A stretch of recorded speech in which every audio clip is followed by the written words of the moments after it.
Fyrir hönd Varbergs, fjölmiðlanefndar, dómsmálaráðuneytisins og utanríkisráðuneytisins býð ykkur velkomin til þessa fundar upplýsinga, óreiðu og netógnir í aðdraganda kosninga.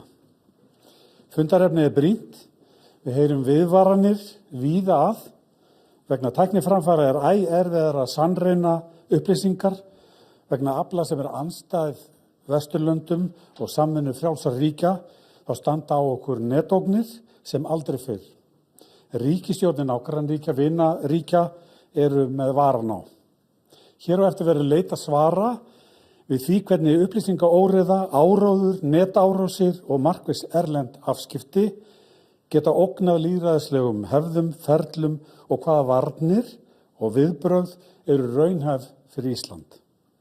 Við fengið hingað sérfræðinga á sviði stafræns viðnáms, lögfræði, þjóðaröryggis og fjölmiðla til að ræða þær ógnir sem geta haft áhrif á samfélag okkar, komandi kosningar og hvernig best að bregðast við þeim.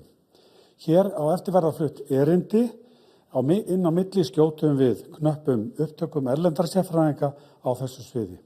Og í lokin þá verðum við hér með nokkra leiðtoga í pallborði til að svara spurningum þetta efni.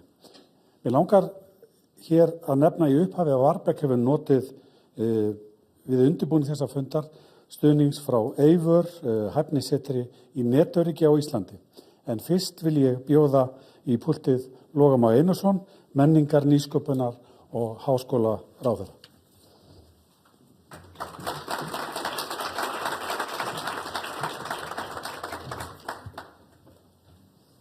Kæru fundamenn, ég þakka Varbergi kærlega fyrir að standa fyrir þessari mikilvægu málstofu. Davíð hafði orðið við mig þegar ég kom inn að þetta merkilegt að ég mætti á Varbergsfund, því að við eigum sögu, ég og Davíð, sem langt aftur og vorum kannski ekki alveg á sömu línu þá.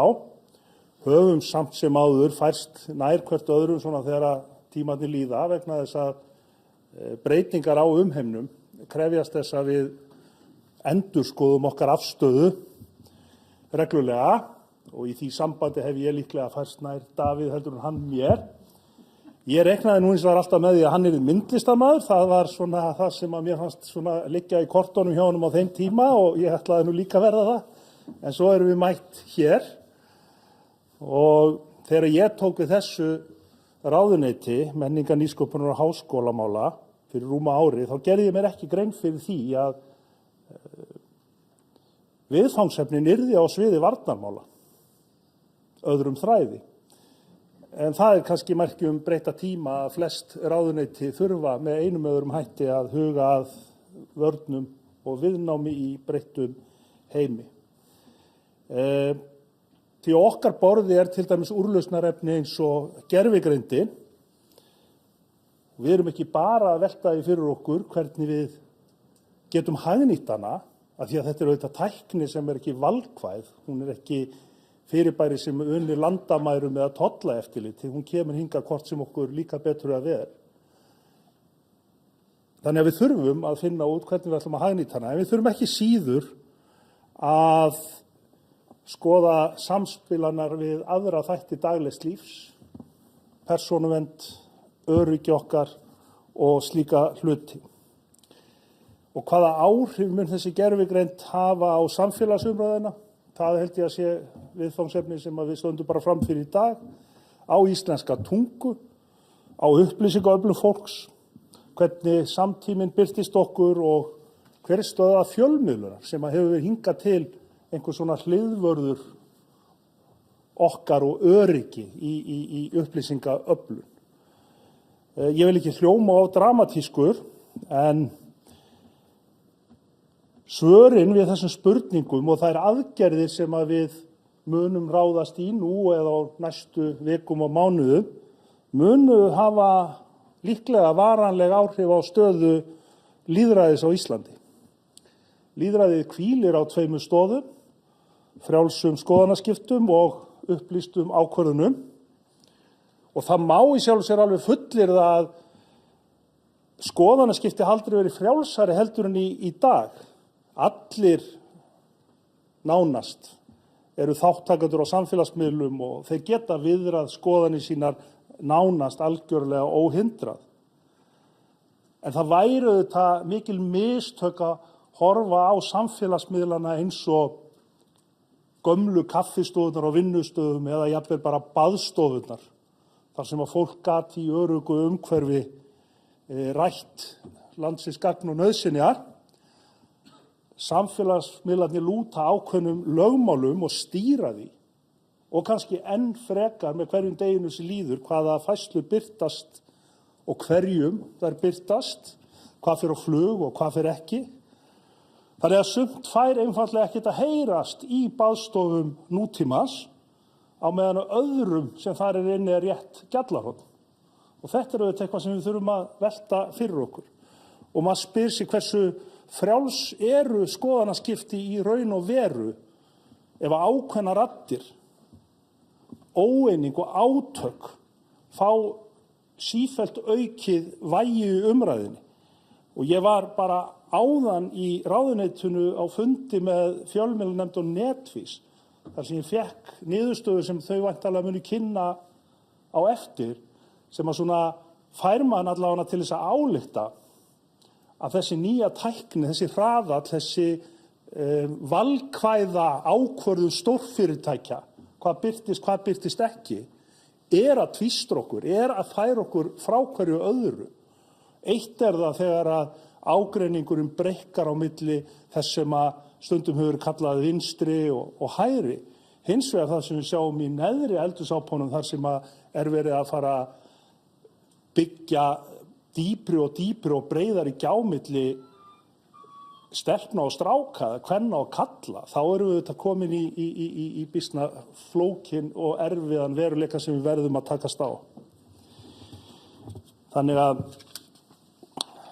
við erum orðið nokkuð meðvituð það auðvitað, hvernig þessi algoritmi virkar, þó við skiljum það auðvitað ekki jafnvel og við þykjumst gera það, en hann ýtur undir efni sem að vekja sterkar tilfinningar og þrýstir fólki inn í bergmálshellina. Og okkur kann að líða vel þar og sjálfur hefur farið inn í kosningar sem ég sannfærður að við næðum ekki hreinu meirihluta, þá það nú ekki langt frá því, en það fór nú ekki alltaf þannig. Og við þurfum aftur að fara að geta átt í opnum samtali svona meira á þeim grunni sem að svona mannkynið konstruerað og byggt til.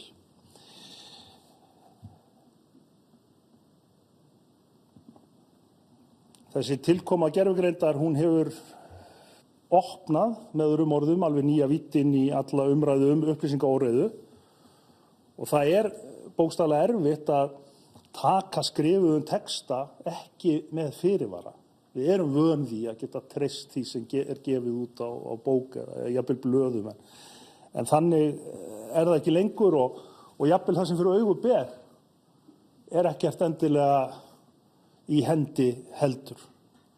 Gervigreindin hefur fleygt öllum þessum veruleika út gluggann og hverjum degi þá flæða yfir okkur mynd og myndskeið jafnvel, það sem gervigreind hefur útbúið og við grunnlaust fólkið dreifum jafnvel áfram í góðri trú og stríð sem að brýst út núna í Miðausturlöndum og auðvitað alveg óhuggulegt og vonum að það fari nú á eins góðan hátt og mögulegt að við fáum af því trúverðu myndbönd hvers konar hörmungar, árásir eða annað sem að tengist venjulegu fólki og það engin leið fyrir okkur að vefengja það.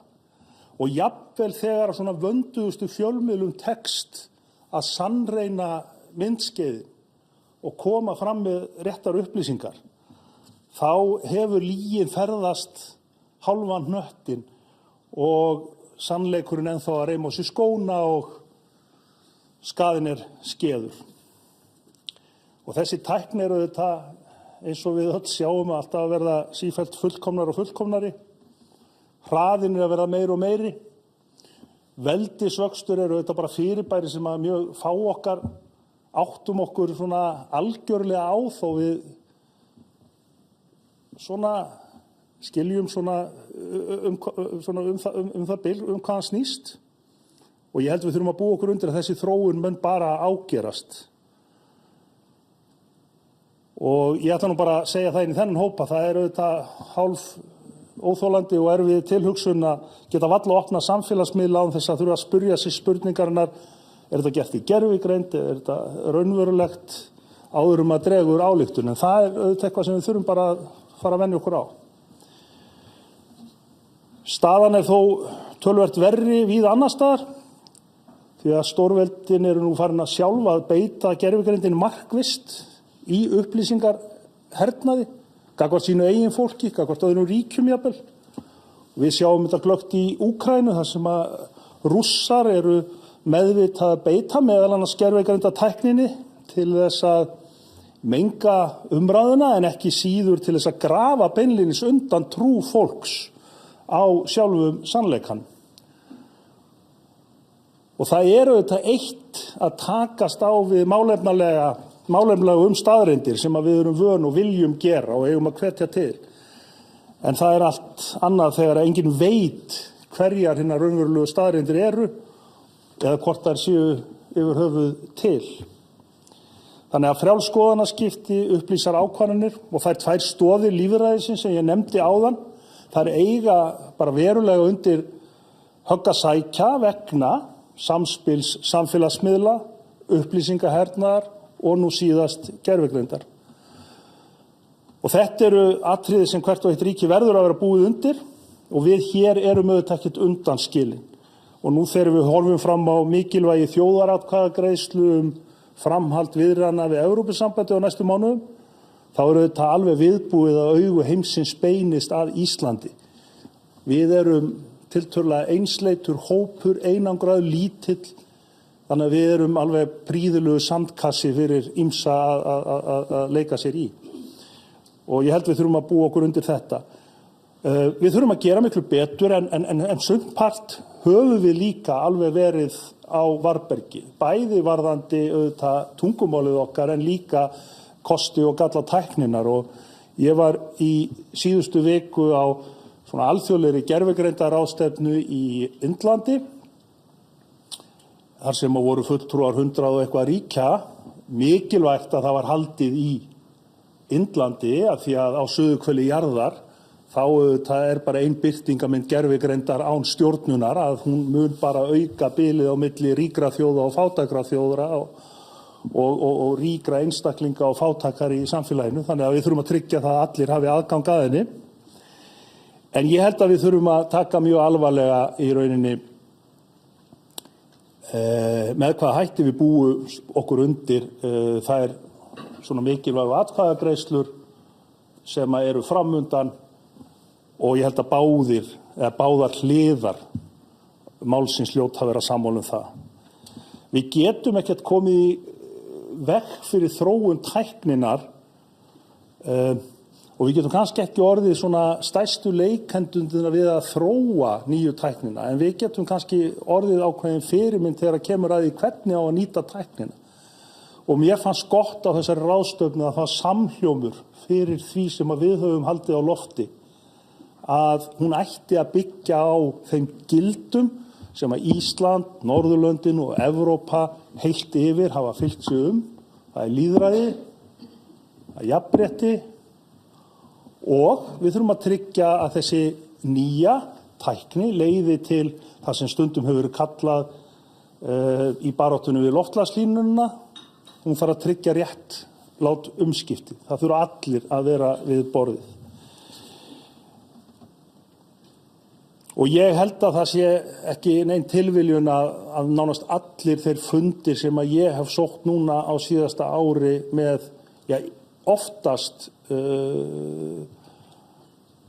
öðrum Norðurlöndunum en stundum Eystrasaltsríkjunum og stöðrum Evrópuríkjum, að þá er orðið viðnámsþróttur sífellt meira notað og það snýst þá ekki það hvort við erum með eða ekki með í þessu hefðbundnu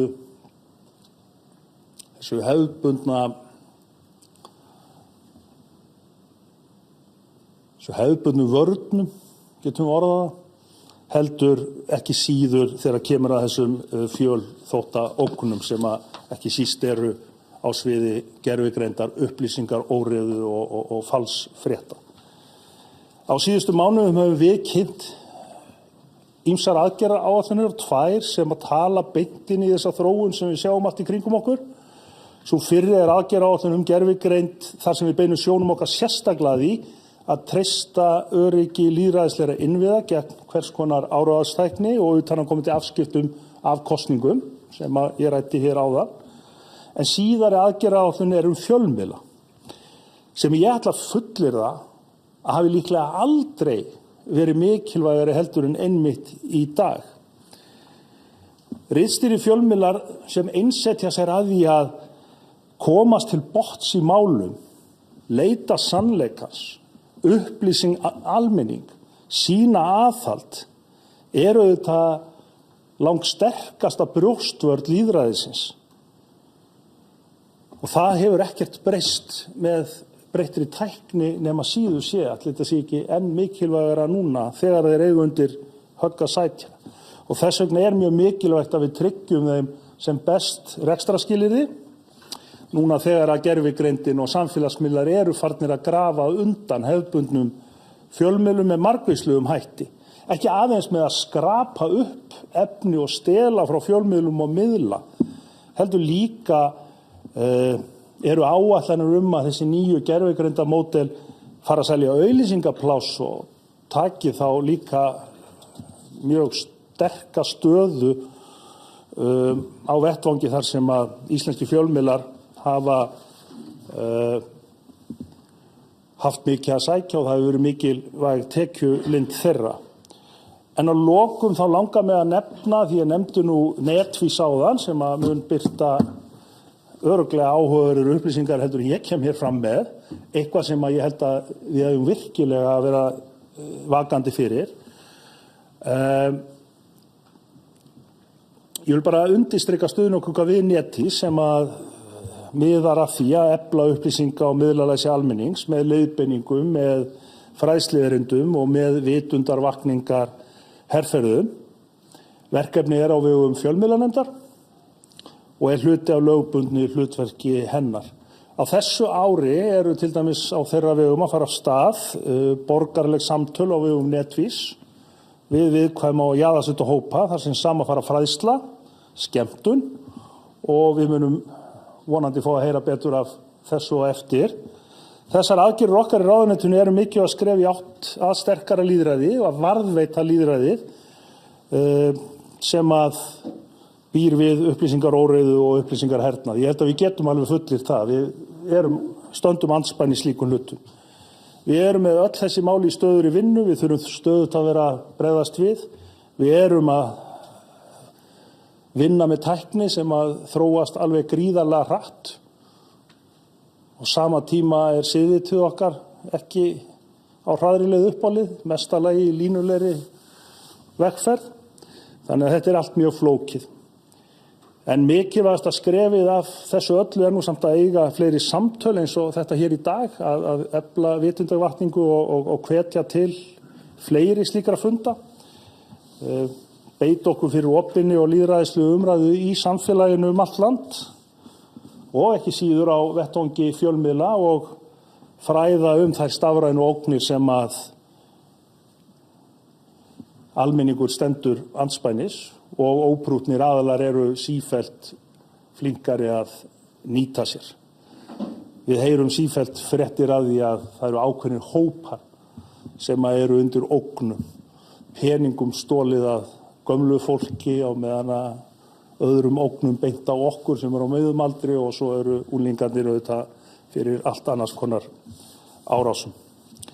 Þannig að ég hlakka til þeirrar uppbyggjulegu umræðu sem að ég ætlaði að hlusta á og vera hluti af, en ég verði víst að fara niður í þing þar sem við erum fara að greiða atkvæði frumvarp sjávarútvegsmál. Fæ kannski endursögn frá gömlum skólabróðum mínum og vini Davíð Stefánsinni þegar að tími gefst til og bara óska ykkur góðra stundar og kæra þakkir.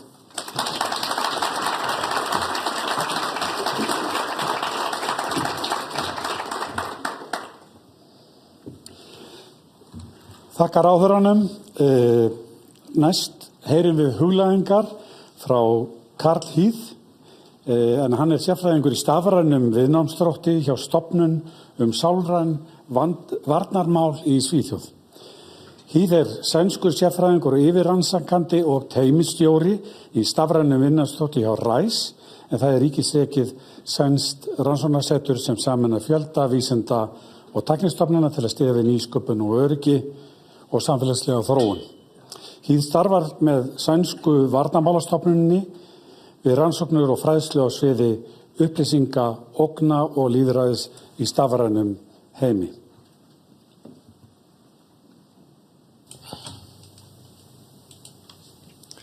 Iceland is often described as one of the world's most stable democracies, high trust in institutions, a small and tightly connected society, strong media traditions. Sweden is similar, and yet both of our countries are navigating something genuinely new, something that doesn't respect stable institutions or tightly connected societies, something that is in fact specifically designed to exploit them. Last year, the Swedish Psychological Defense Agency published a report on an organization called the Social Design Agency. It's linked to Russian state interests. The report is based on thousands of leaked internal documents, and what it describes is not propaganda in the old sense, not crude state television telling people what to think. What it describes is something more like an industrial operation. The Social Design Agency creates fake copies of established newspapers, websites that look exactly like The Guardian or Le Monde or Der Spiegel. Same layout, same typography, same feel, but the content is manipulated. Russian narratives embedded in formats that look completely legitimate. This material is then distributed across social media platforms, adapted for different languages, different audiences, different political contexts, in dozens of parallel versions running simultaneously. It's scalable, systematic, and increasingly powered by artificial intelligence for content production, for translation, and for audience targeting. And the goal is not to make you believe in any single false story. The goal is cumulative. Every individual piece of content may seem marginal, but together they erode something fundamental. They erode trust, trust in media, trust in institutions, trust in shared reality that democratic conversation so much depends on. This sets the scene for where we are now. Sweden is heading into its first election in an era where artificial intelligence have become genuinely ordinary. And Iceland, like every democracy, is in the same situation. This is the first period where the same technology that allows anyone to write convincing text, generate realistic images, clone voices, and produce video is also available to anyone who wants to mislead, manipulate, and interfere. AI is not only a threat, of course. We already see it used to make information more accessible, to translate across languages, to help people understand complex issues. It can strengthen journalism, and it can support fact-checking. It can make knowledge more democratic, but the same technology that can explain and illuminate, it can also confuse and deceive. And it allows the production of convincing content at a scale and speed that was simply impossible before. Text that sounds human, voices that sound familiar, images and video that look authentic. We do not know exactly how this will affect elections in our countries, but we know that other democracies have already experienced how AI-generated content has been used in election campaigns and in influence operations. And we know that those who want to undermine trust in democratic institutions now have tools available to them that simply did not exist just a few years ago. This raises a bunch of questions I think all of us need to carry with us. How do we equip citizens to navigate an information environment where it becomes increasingly difficult to tell what's real and what's fabricated? How do we navigate when the platforms themselves, where the information spreads, can deliberately decide what you and I see and what we don't? What is the role of public education when the basic capacity to evaluate information is being challenged in fundamentally new ways? And how do we collaborate across sectors to meet something that no single actor can handle alone? I don't think these answers are given, but I think we have a shared responsibility to ask these questions and to take them seriously and to work together to find answers. Because what is ultimately at stake here is something we tend to take for granted, that we as citizens can trust the information that comes from the basis of our decisions, that we can have a public conversation built on facts rather than fabrications, that our democracy rests on a foundation of shared reality. That is what is at play now, not the technology itself, but what it means for our collective ability to make informed decisions about our shared society and how we can live and strengthen that shared society together. Thank you so much.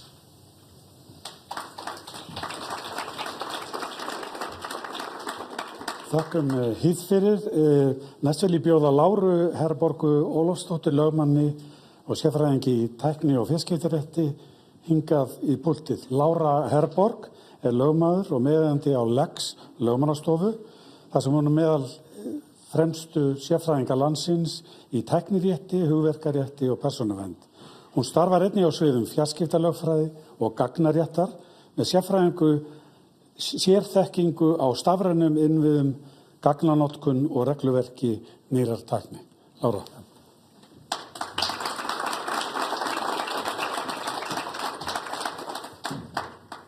Já, ok, takk kærlega. Takk kærlega fyrir þessa flottu kynningu. Hljómaði bara eins og ég væri sérfræðingur í ansi mörgu sem ég veit nú ekki alveg. Sem þú er. Já. En já, bara kæra þakkir fyrir að bjóða mér að koma hingað og tala við ykkur á þessari málstofu. Ég ætlaði að fjalla stuttlega upplýsingaóreiðu sem lýðræðisógn. Og ég hef núna starfað á sviði tækniréttar núna árabil. Og eftir því sem tækninni fleygir fram, þá virðist alltaf vera, það kom upp fleiri og fleiri álitamál sem öll virðast öðrum þræði hafa snertiflöt við grundvallarréttindi einstaklinga. Þetta tjáningarfrelsið, persónuupplýsingar, friðhelgi einkalífs, lýðræði sjálft og svo framvegis. Og það alveg á stundum auðvelt að láta hálfpartinn leiða sig út í dómsdagsspár og svartsýni. En ef við skoðum söguna, þá þetta ekkert endilega svo nýjar áskoranir í eðli sínu. Hver tæknibylting hefur vakið upp áhyggjur manna og sumar hverjar meðal annars lýðræðið. Við getum tekið sem dæmi komu internetsins á 10. áratugnum. Það voru margir sem töldu þá að internetið myndi annaðhvort eyðileggja lýðræðið eða bjarga því. Útvarpssendingar á 3. og 4. áratug síðustu aldar vöktu upp svipaðar áhyggjur. sem hægt var að ávarpa milljónir manna í einu og það vakti upp spurningar áróður, áhrif og vald yfir upplýsingum. Og svo má raunar segja sömu sögu varðandi til dæmis prentvélina frá 15. öld þegar upplýsingakerfið í Evrópu tók breytingum við nokkra áratugi. Þá höfðu yfirvöld meðal annars áhyggjur af því að rangar og hættulegar hugmyndir gætu breiðst út og svo auðvitað aftur með þessari svokölluðu gulu pressu eða slúðurpressunni og dagblöðum.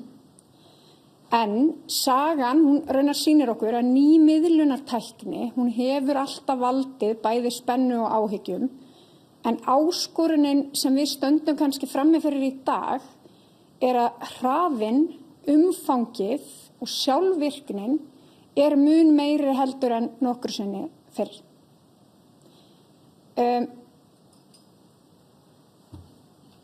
En hvað er upplýsingaóreiða? Þetta er svona, ég spurði nokkra kollega í vikunni hvað þeir töldu vera upplýsingaóreiðu og það voru nú alveg misjöfn svör sem að komu upp. En svona í þessum hefðbundna skilningi þá er átt við ýmist þegar það er við erum að etja við rangar eða villandi upplýsingar, hvort sem það er þá vísvitandi eða ekki, eða þá að við erum með efnislega réttar upplýsingar sem eru þá notaðar á villandi eða skaðlegan hátt. En upplýsingaóreiða, hún verður raunar til þegar það verður erfitt að greina, það er að segja hvað eru staðreyndir, hvað eru skoðanir og hvað er vísvitandi rangt. Og þarna fer sameiginlegur skilningur okkar á veruleikanum að riðlast. Og við getum ímyndað okkur og ráðherra tók nú ágætis lýsingu á þessu áðan. Við getum bara ímyndað okkur hóp fólks sem stendur í hring og á í samtali. Fólk er að skiptast á skoðunum, það er að hlusta hvert á annað og það er að reyna einhvern veginn að skilja hvað aðrir er að segja. Síðan allt í einu koma fullt af statistum inn í hringinn. Þeir eru ekki hluta samtalinu en þeir eru einhvern veginn samt byrja að tala. Sumir byrja að segja þeirra sögu, aðrir fara að tala mun hærra. Smám saman þá verður erfiðara að fylgja samtalinu, bara raunar að fylgjast með samtalinu. Fólk veit ekki lengur hver er þáttakandi, hver er bara þannig að trufla, hver er með gjallarhorn eins og Logi kom inn á og þetta leiðir raunar til þess að á endanum þá veit fólk ekki hvað samtali snýst. Og það er ekki bara vegna þess að það er einhver að segja eitthvað rangt, heldur vegna þess að samtali sjálft, það verður svo truflað, að það verður erfitt að vita hvern á að hlusta á. Og núna erum við í fyrsta sinn í sögunni, bara eins og Karl kom inn á í mjög áhugaverðri hugvekju, að við erum að díla við það að nú geta sjálfur kerfi búið til efni.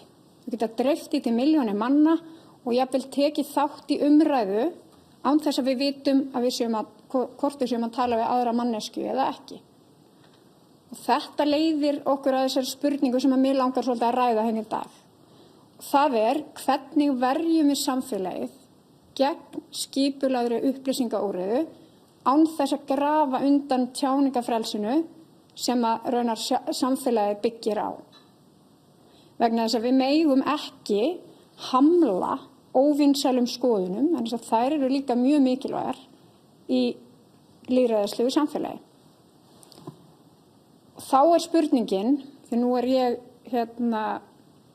lögfræðingur, hver er þá lausnin? Eigum við að regluvæða þetta í hörgul? Evrópusambandið hefur verið mjög leiðandi í allri reglusetningu eins og frægt er orðið, sérstaklega þegar gögn og upplýsingar eru annars vegar. Við erum með netöryggislöggjöf frá Evrópusambandinu, við erum með persónuverndarreglugerð, við erum með gervigreindarreglugerð, með sérreglur í tilteknum geirum, svo til dæmis varðandi sérstaklega heilbrigðisgeiran. Svo erum við með tiltölulega nýja reglugerð stafrænar þjónustur. Og ég ætla að taka hana sérstaklega fyrir hérna eftir í stórum dráttum, en hún gerir einmitt heiðarlega tilraun til þess að reyna að fanga þetta vandamál. En áður en ég fer í það, þá ætla ég aðeins að svona,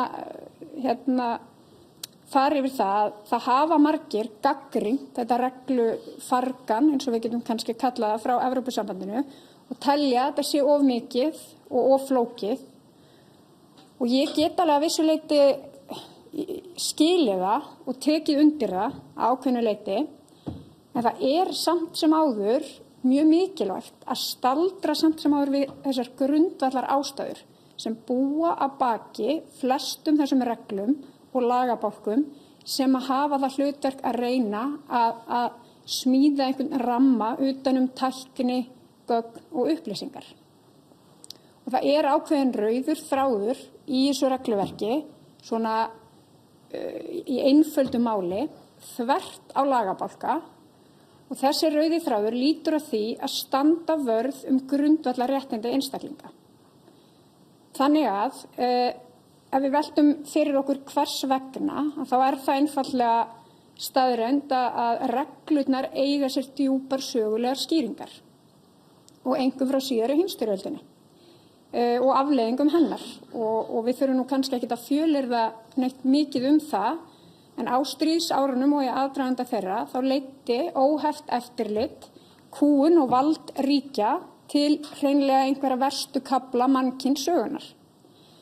Þar voru heilu þjóðfélögin undir stöðugu eftirliti, andóf var kæft og mannréttindi brotin í nafni þjóðaröryggis og efnahagslegrar útþenslu. En í kjölfarið skuldbatt Evrópa sig til þess að byggja upp reglubundið kerfi sem að myndi setja einstaklingsfrelsi, gagnsæi og mannlega reisn í forgang. Þetta þetta hljómar náttúrulega kannski eins og ég sé einhver boðberi Evrópusambandsins sem er alls ekki staðan. En það skiptir samt sem áður máli að við höfum þetta bak við eyrað þegar við erum að velta fyrir okkur tilganginu með þessum reglum. Vegna þess að í dag, alveg eins og ráðherra fór yfir, alveg eins og Karl nefndi, þá stöndum við á bjargbrún breytts veruleika gervigreindar. Það er að segja tækninar sem við erum enn þann dag í dag að leitast við að skilja og ekki sér fyrir endan á. Og gervigreind felur í sér margs konar áhættu en í nýrri birtingamynd sem kann að vera blekkjandi. Og gervigreind getur haft gríðarleg áhrif á upplýsingaflæði í samfélaginu. Og þetta þýðir að þetta getur að sjálfsögðu haft sérstaka þýðingu þegar við erum stödd í aðdraganda kosninga. Og þarna getur verið að ræða mjög sannfærandi falsmyndbönd, djúpfölsun, sjálfvirk skilaboð sem líki eftir raunverulegri umræðu, svo sem kannski hefur komið að einhverju leyti hérna áður. Það getur verið markvissar upplýsingaherferðir sem miða því að hafa áhrif á viðhorf kjósanda.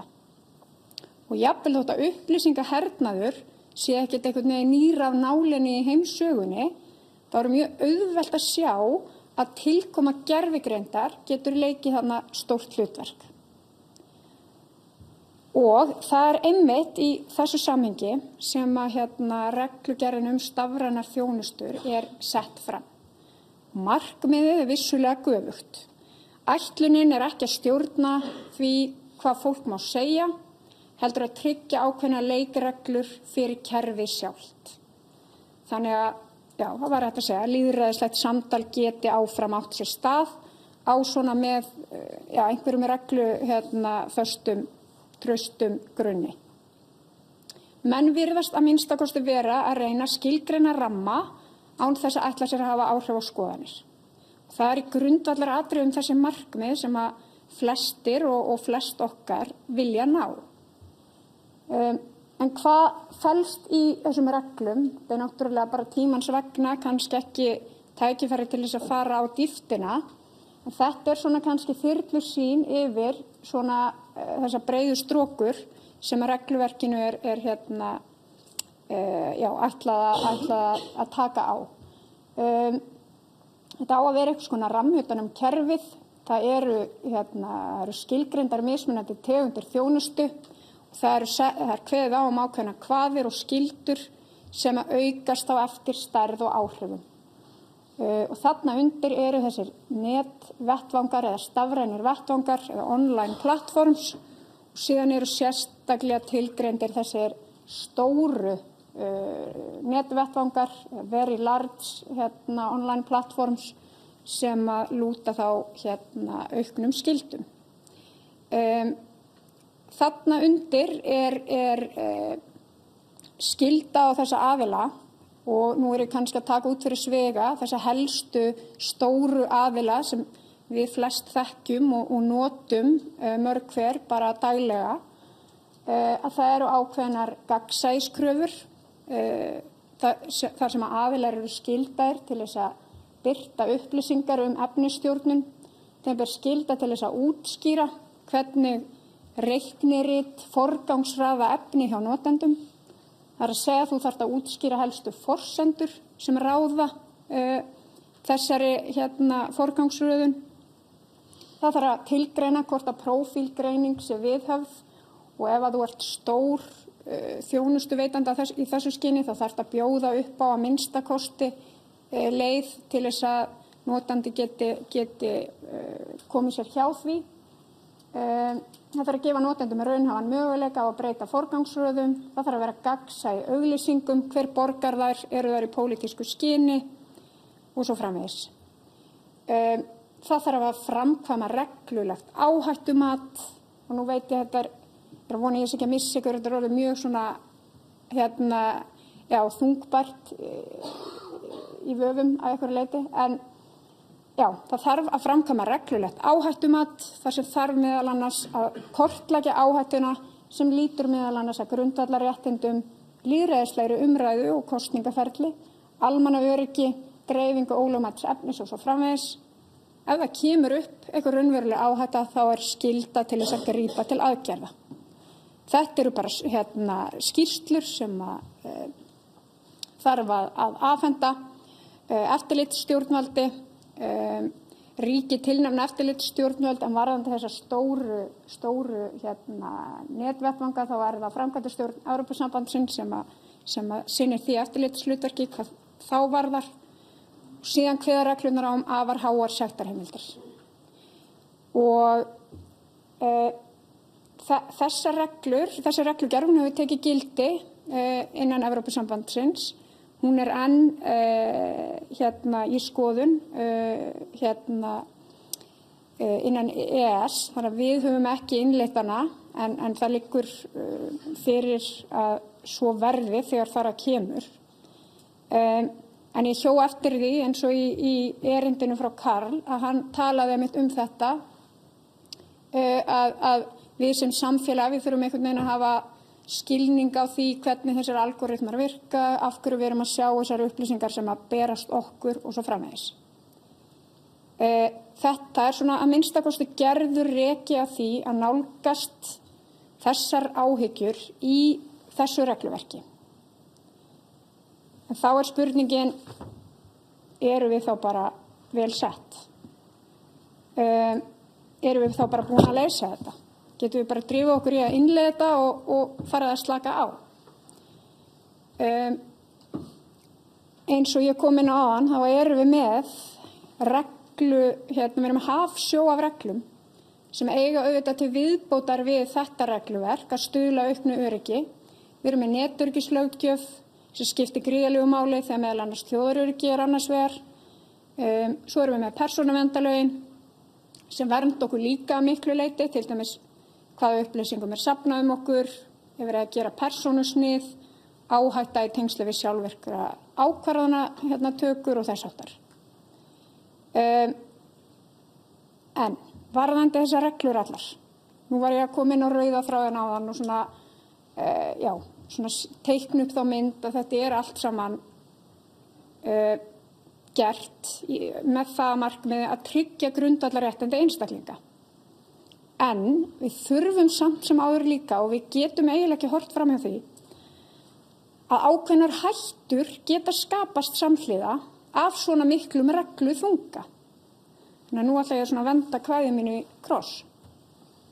Ef að regluverk er einfaldlega of þungt í vöfum, þá kann því að vera ofbeitt sem getur til dæmis hér leitt til takmörkunar á tjáningafrelsi kannski umfram skyldu.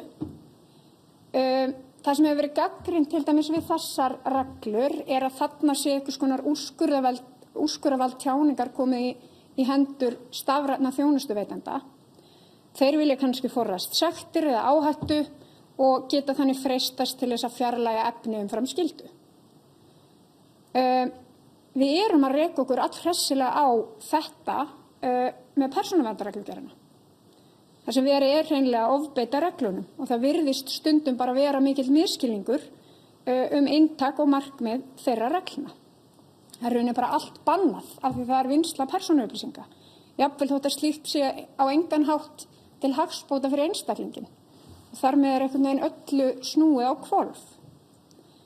Þannig að ofbeiting reglna, þetta over compliance, þetta er raunverulegt vandamál. En svona kannski að lokum, við getum sett reglur allt í heiminum. Gagnsæi, öryggi, vernd lýðræðisins. En ef að einstaklingar í lýðræðissamfélagi hafa ekki verkfæri til þess að átta sig á stöðu mála hverju sinni, þá slíkt regluverk til lítils. Og þetta leiðir okkur svona, kannski að því að við ímyndum okkur að fyrir 50 árum síðan þegar unglingur ætlaði að átta sig á stöðu heimsmála. Þegar vorum í Sovétríkin, Júgóslavíu, Austur- og Vestur-Þýskaland, þá gat hann ekki opna Morgunblaðið og átta sig á öllum sjónarmiðum, skoðunum eða staðreyndum, ekki frekar en þegar hann opnaði Tímann, Þjóðviljann eða Alþýðublaðið. Punkturinn sá að til þess að hafa burði til þess að geta lagt mat á skoðanir og hugmyndir, þá þarftu einfaldlega að heyra raddir úr mismunandi áttum. Þú þarft að hafa getu og vilja til þess að geta leita fanga víða og geta borið saman upplýsingar.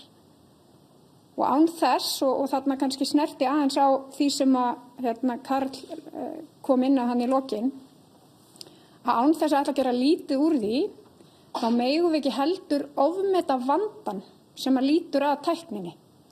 Vegna þess að áróður stríð og kapphlaup hugmynda hefur verið frá örófi alda. En nú þetta vissulega, þetta komið í aðra og magnaðri vídd, en við stöndum enn frammi fyrir sömu áskorunum.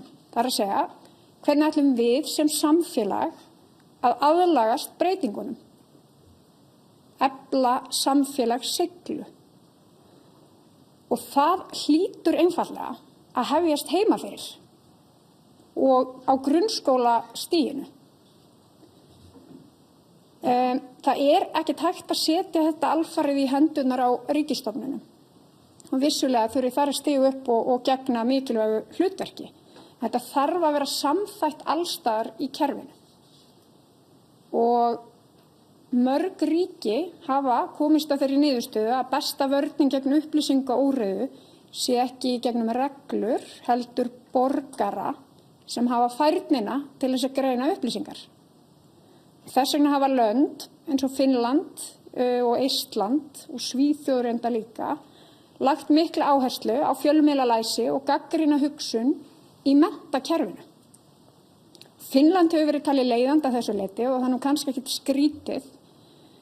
En þar hefur verið byggt upp kerfisbundið fjölmiðlalæsi frá grunnskóla aldri. Nemendur læra að greina áróður, misvísandi upplýsingar og myndbrellur og fjölmiðlalæsi samþætt í mörgum námsgreinum. Svo Eistland, þeir hafa byggt upp svokallaða stafræna borgaravitund, þetta digital citizenship, inn í menntakerfi líka. Þannig að nemendur læra hvernig algoritmarnir og samfélagsmiðlarnir virka, hvernig hægt sé að beita gagnrýni hugsun við greiningu falsfrétta og áróðurs.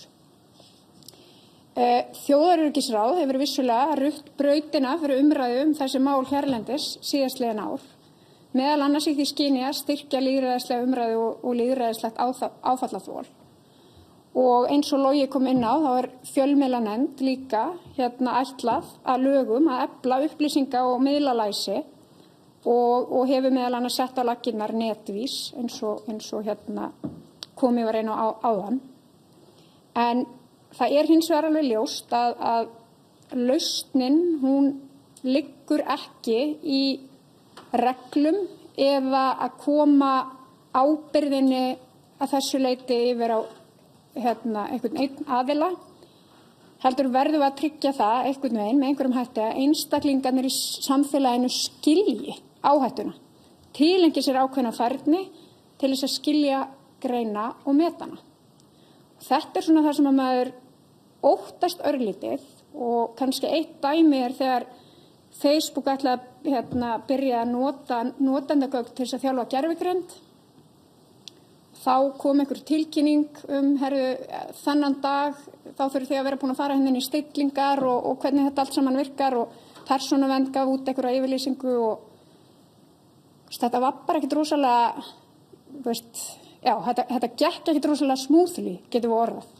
Þannig að við erum komin í svona reglur þar sem er verið að drekja notendunum í upplýsingum hvernig algoritmin að við þurfum að gera eitthvað meira.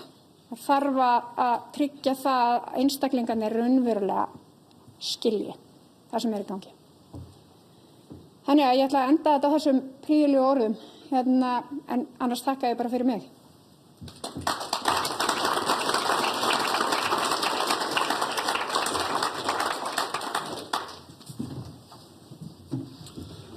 Þökkum Láru Herborgu fyrir. Mér langaði að fá að skjóta inn í hvatningu. Það er að Blaðamannafélag Íslands gaf út rit fyrir einhverjum vikum síðan þetta efni og ég vilja hvetja ykkur til að kíkja á það ef þið hafi ekki gert það. Það er vel gert og ástæða til að skoða það. Talandi Finnland hér áðan, næst heyrum við knappa upptöku hugleiðingar frá Mörtu Turnbull sem er sérfræðingur á sviði þjóðaröryggis og upplýsinga áhrifa hjá Öndvegissetri Evrópu fjölþáttaógnir í Helsinki, Finnlandi. Turnbull er breskur þjóðaröryggis og upplýsinga áhrifa sérfræðingur sem leiðir vinnu hagsmunaaðila hjá Öndvegissetri Evrópu fjölþáttaógnir. Í því hlutverki hefur hún umsjón með verkefnum sem snerta upplýsingaóreiðu, fælingarmátt og afskipti af kosningum. Turnbull er fulltrúi utanríkis, samveldis og þróunarráðuneytis Bretlands hjá Hybrid Center of Excellence, þar sem hún hefur unnið síðustu 15 árin að ýmsum þjóðaröryggismálum, þar á meðal fjölþáttaógnum og aðgerðum til að verjast hryðjuverkum.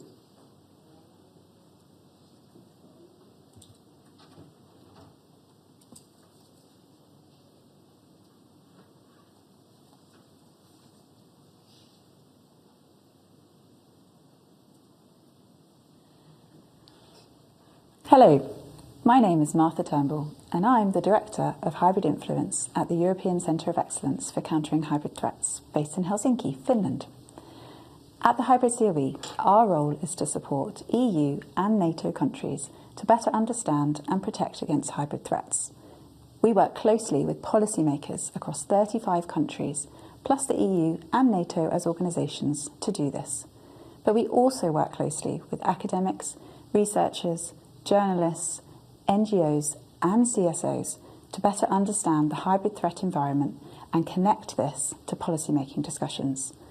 In this presentation, I will cover our analysis of hybrid threats to elections, some recent cases of attempts to influence elections, and the best practice that we promote.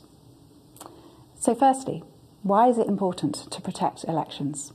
Well, election systems form part of our critical infrastructure of democracies that must be safeguarded. It is critical for the legitimacy and effective functioning of democracy that elections are conducted properly, but also that citizens have genuine confidence in them. In recent years, we've seen an increase in election-related disinformation, cyber attacks on election infrastructure, and vote-buying schemes. Now, threats to elections can come from both external and domestic actors and include a variety of tactics. The threat actors seek to undermine the integrity of democratic institutions, influencing public opinion and trust, and creating discord.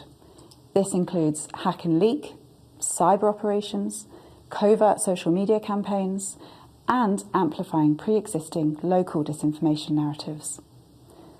Artificial intelligence has made it easier and quicker to mass produce information operations, and this trend will continue to grow. The use of new technologies has already increased the volume of information operations, including the use of generative AI for audio, visual and text deepfakes. This occurs throughout the election cycle. Harmful harassment and physical threats, including in the physical and online space, have also been observed during elections. This activity tends to originate from domestic actors, although there have been some examples of foreign state involvement too. Such actors can include ideologically motivated extremists, highly polarised party supporters and influencers, as well as anonymous online users and so-called lone actors with grievances. This activity tends to be targeted at women and ethnic minorities, as well as LGBTQ+, and this tends to reflect what we see in the offline space. We've also seen an increase in cyber attacks, including distributed denial of service, during recent elections. Such cyber attacks generally target political parties, public websites during election campaigns, and these are often opportunistic rather than targeting the election specifically. Attribution of these attacks is generally very difficult. So now to talk about some recent case studies which bring these threats to life. Firstly, the June 2024 European parliamentary elections were a significant target for foreign influence campaigns, with fact-checkers detecting a sharp rise in EU-focused disinformation across at least 11 countries. Russia's social design agency orchestrated a campaign designed to bolster far-right and Eurosceptic candidates by amplifying narratives of economic ruin and also the erosion of national values.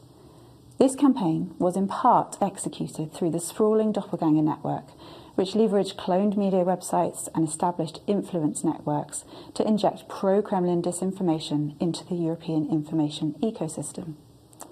Another example is Moldova's 2024 presidential election and EU referendum, both of which face significant hybrid threats from Russia-aligned actors. Their narratives were amplified by coordinated Telegram networks and the Moldovan Orthodox Church. In addition, an estimated $39 million was channeled from a fugitive oligarch to fund vote buying and protests. There were also threats of physical disruption, such as fake bomb threats at polling places. These attacks were also deployed against the September 2025 parliamentary elections in Moldova.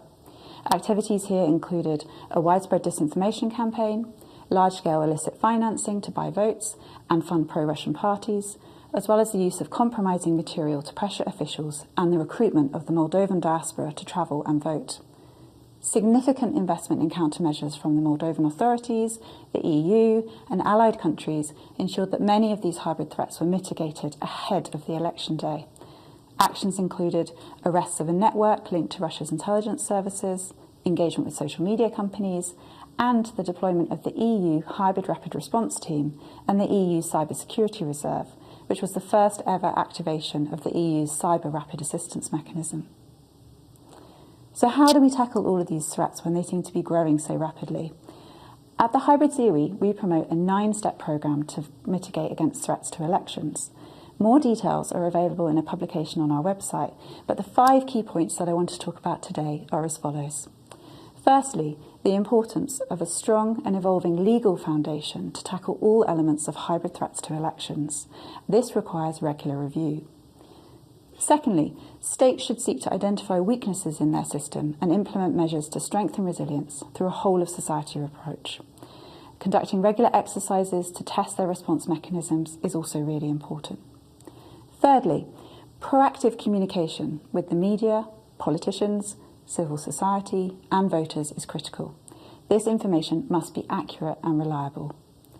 Fourthly, cross-government election protection networks or task forces can make a significant difference to a state's ability to tackle threats throughout the election cycle. These networks bring all of the relevant government departments together to share analysis and best practice, as well as testing their response mechanisms. And finally, the 5th point, states must ensure that they can detect threats, respond to them, and restore normalcy as soon as possible. Monitoring the information environment is particularly important given the widespread threat from disinformation. So, to conclude, I want to emphasise that hybrid threats to elections are growing and they take many different forms.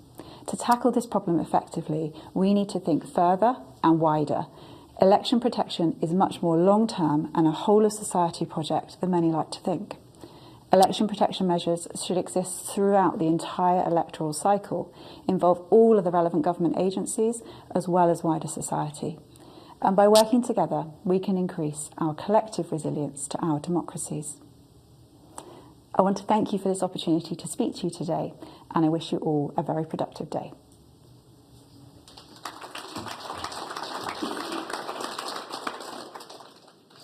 Nú vil ég bjóða þeim fá hingað Hauk Brynjarsson og Skúla Braga Geirdal.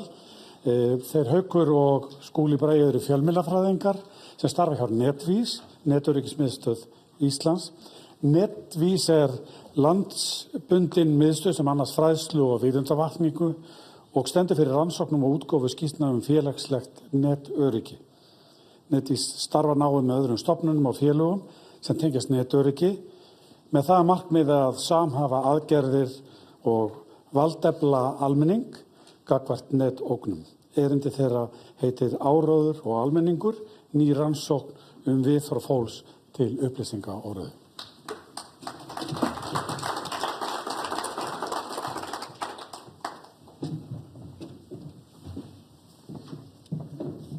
Já, takk hérlega fyrir þessa kynningu.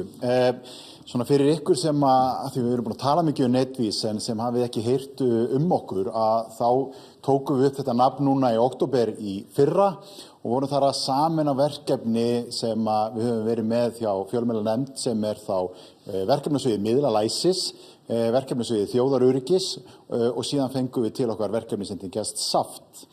Og undir þennan hatt erum við búin að stofna þessa miðstöð félagslegt netöryggi og miðlalæsi. Og okkar megin markmið að efla vitund, hugtakaskilning og valdefla fólk og einstaklinga. Okkar skilaboð aldrei treystu engu, heldur hverju eigum við að treysta í þessu upplýsingaumhverfi sem við búum í og þar hefur verið lykilstef hjá okkur í allri fræðslu að lyfta upp hefðbundnum fjölmiðlum og líka kveikja áhuga ungs fólks á efni fjölmiðla. Við ætlum kannski að tala svolítið mikið þetta hugtak sem heitir félagslegt netöryggi. Það það sem við leggjum áherslu á hjá Netvís og við getum skipt netöryggi í þessar tvær hliðar sem þessi tæknilega hlið sem við eigum það til í að horfa á fyrst þegar við horfum á netöryggi en síðan það hitt, fólkið. Þetta svolítið eins og þegar við erum að keyra bíl og það einhver sem hugar að hemlunarbúnaðinum og ökutækinu sjálfu en síðan þarf líka að horfa á þennan einstakling sem sest undir stýri. Og þetta eru þetta margir og mismunandi hópar. Við vorum að tella þetta saman á fræðsluerindunum okkar á Netvís síðan við hófum fræðslu cirka 2023 hafa tæplega 30.000 einstaklingar verið á fræðslunum hjá okkur. Og þetta eru mjög breiður hópur, alveg frá fyrsta bekk grunnskóla og upp í hópa eldra fólks. Og núna sérstaklega eru við með áherslu á ýmsa viðkvæma hópa sem eru þetta mjög margir og mismunandi. En við ætlum núna að leggja áherslu á í rauninni 3 skýrslur. Einu þeirra búin að koma út og við förum eiginlega minnst í hana, það stólin athygli. Við förum yfir skýrslu sem kemur út á morgun í fyrramálið, þannig að þetta eru gögn sem hafa ekki verið birt. Það gervigreindina. En við ætlum að byrja að fara yfir skýrsluna sem svolítið lengra í, sem þjóðaröryggi og skautun. Hún væntanleg og við kannski getum áætlað að þetta séu kannski 3-4 vikur í að hún komi út. En hér ætlum við að reyna að svara spurningunum að því að við öll hér inni held ég sammála að þetta skipta allt sama máli sem við erum að tala En hvað finnst fólki, almenningi, hvernig þetta birtast, hvar og hver hæfni fólks til að takast á þessar áskorunni sem við erum að fjalla hér. En Haukur, þú ætlar að svara því. Já. Þetta verða svona inn á skiptingar hjá okkur eins og vanlega þegar við erum í fræðslu.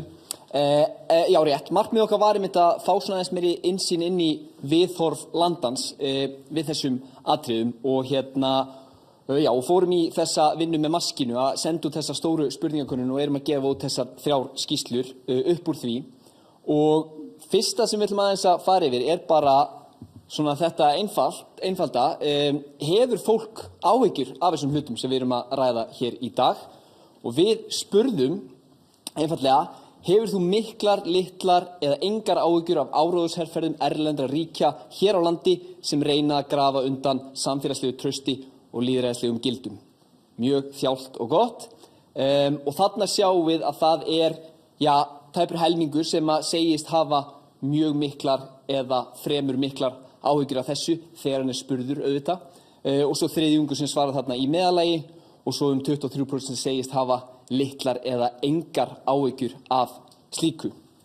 Nú, við fórum aðeins dýpra ofan í þetta og við spurðum líka hvort að fólk hafi orðið vart við þetta.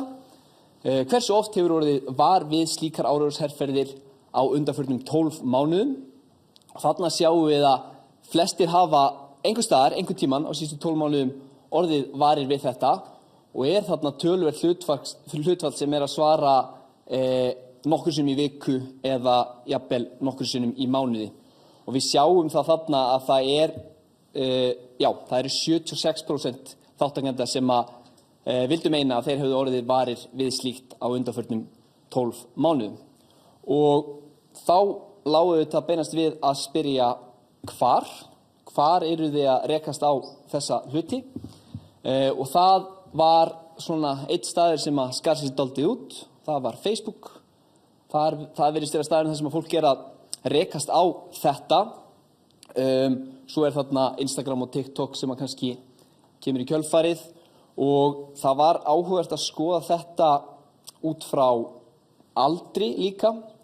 Við sjáum það að Facebook stærsti, það eru flestir sem segja Facebook þarna í öllum aldurshópum, en ef við horfum á yngra fólk þá eru fleiri miðlar svona sem að koma upp á borðið þar, Instagram, TikTok og Twitter mögulega, og þetta auðvitað eitthvað sem að við þekkjum. Yngra fólk á fleiri miðlum en eldra fólk og því að sjá þessa hluti kannski víðar. Þannig að kannski, kemur ekkert brjálæðslega á óvart, en það sem áhugavert hversu afgerandi Facebook í þessu samhengi. Nú, svo að því við erum að tala um kosningar hér í dag, þá var ein spurning sem var beinlínis kosningar og þjóðaratkvæðagreiðslur. Hér spurt, hefur þú miklar, litlar eða engar áhyggjur af því að áróðursherferðir erlendra ríkja gætu haft áhrif á kosningar eða þjóðaratkvæðagreiðslur hér á landi í náinni framtíð?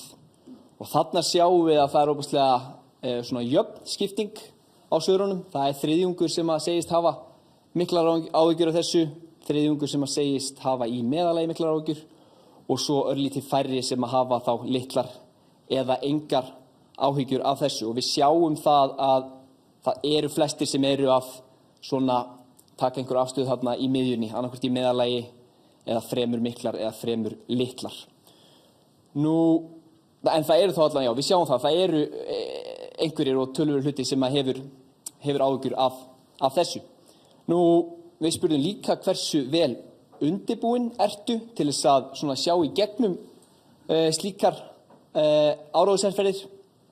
Þarna rúmur helmingur sem að segist vera að eigin sögn allavega vel undirbúin undir slíkt, og rúmur þriðjungur sem segir í meðalagi, og færri sem að segjast vera illa undirbúnir. En stóra fréttin hér kannski þegar við horfum á þetta út frá aldri, þá sjáum við að svona yngra fólk hefur meiri trú á sjálfu sér í þessu samhengi heldur en þeir sem að eldri eru, og þetta rímar óbúslega vel við það sem að við heyrum þegar við erum að fara í fræðslur og eiga samtöl við þessa hópa og erum að ræða þessi mál, að okkar tilfinning svo að yngra fólk hefur oft svona meiri trú á eigin færni til að sjá í gegnum þessa hluti heldur en þeir sem að eldri eru.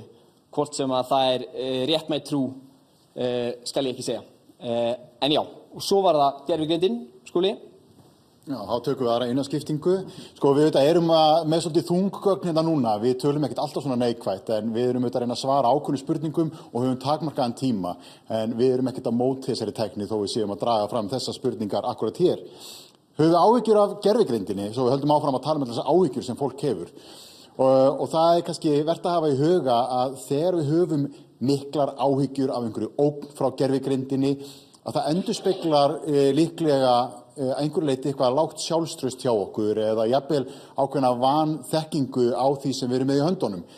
Fræðsla gæti verið eitthvað sem við þurfum til þess að hafa meira svona sjálfstraust á því hvernig við eigum að tækla öll þessi viðfangsefni.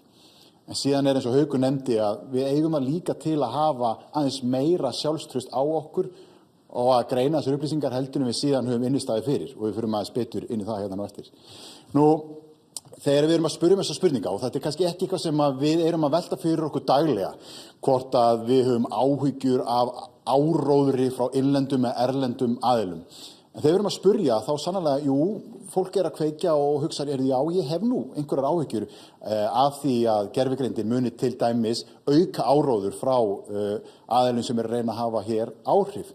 Og það auðvitað verið að reyna að svara því með einhverjum hætti og eiga samtala það, hvernig þetta og hvernig líður okkur með þessa tækni í höndunum. Nú, við spyrjum líka út í þetta og þetta mikilvægt þegar við erum að spyrja út í. Við spyrjum fólk hver hæfni þín í að greina myndir og hver hæfni þín í að koma auga á falsfréttir og við teljum hæfnina okkar oft vera mjög góða. En svo förum við að reynum að kafa dýpra í þessi atriði. Hversu oft eru þessi mynd eða myndskeið sem þú taldir vera raunverulegt en síðan kom í ljós að það var gert með gervigreind. Og það er nú áhugavert kannski bara hér inni að við veltum fyrir okkur hversu oft eru við að lenda í þessu hér. Ég get alveg viðurkennt það að ég hef lent í því að kaupa það í fyrstu atriðinu að þetta sé raunverulegt en síðan horfa aðeins lengur og komast í því að þetta sé ekki alvöru myndband sem ég er að horfa á. Og við lögðum fyrir nokkuð dæmi, við gerum þetta mikið í fræðslu og eitt dæmi sem við lögðum fyrir hópin var einfallega þessi hér. Og ég ætla nú ekki að pína ykkur mjög mikið til þess að rétta upp hendur, við spilum yfirleitt þennan leik með nemendum, en bara ég velti fyrir ykkur hér núna sem þið sitið, þið að sjá hvor myndin er gerð með gervigreindar, er spurningin. Við erum að spyrja hvor myndin er gerð með gervigreind. Og við erum búin að móta okkur einhverja skoðun á því. Ég ætla að sýna ykkur hver svörunin var. Hún er nokkuð afgerandi, þetta voru kringum 80% sem segja að mynd A sé gerð með gervigreind. Og núna ætla ég að bjóða ykkur upp á þann möguleika að skiptum skoðun ef þið erum á annarri skoðun eða hafið þetta áhrif á skoðunum ykkar að vita hvað megnið að fólki sagði.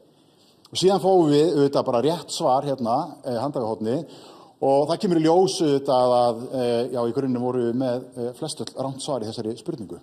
Veit svo sem ekki hvað þið voru með hér, en þið getið alveg hampað ykkur að því hafa verið með rétt svara því ég spurði ykkur ekki uppátt. En þetta er áhugavert að sjá þetta líka þegar við skoðum þetta eftir mismunandi aldurshópum. Hér er sá yngsti sem hafði mitt þetta ábúðslega sjálfstraust á þeirra hæfni að greina þessa myndir sem já, svolítið klúðraði þessari spurningu laglega. Þannig að hérna núna jarðtengi við þennan hóp og segjum, jú, við ætlum að fara þessi gegnum þetta betur. Ákafast að horfa. En það er mögulega sólin framan í henni og brosmildi sem gerir hana aðeins meira aðlaðandi en drenginn hinum megin. Nú þegar við erum inn á þessu vettvangi þá er þetta ekkert eitthvað 50-50 val, hvor er raunverulegur og hvor er gervigreind. Ef við erum með þessar 4 myndir hér og nú er spurningin, hver af þessum 4 er raunverulegur einstaklingur? Þetta eru bara prófælmyndir sem getur birst okkur, þetta getur einstaklingar sem vilja vera vinir okkar, biðja okkur upplýsingar, biðja okkur símanúmer. Hver er raunverulegur hér? Við fáum ekkert langan tíma, en ég skal gefa ykkur svörunina sem kom út og kringum helmingur er að segja að D-myndin hér sé raunveruleg.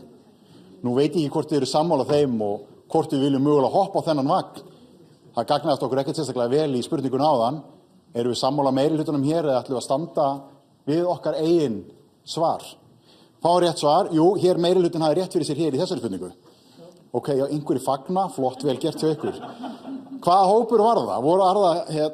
Var það gamla fólkið aftur? Nei, hérna er unga fólkið sem kemur sterkt inn og náði þessu svari rétt. Og hvað segir þetta okkur allt saman? Þetta eru auðvitað einhverju liti tilviljanakennt. Þetta próf eru auðvitað svolítið meira til gammans gert, en það segir okkur samt að við eigum kannski í ákveðnu vanda með að greina þessar myndir.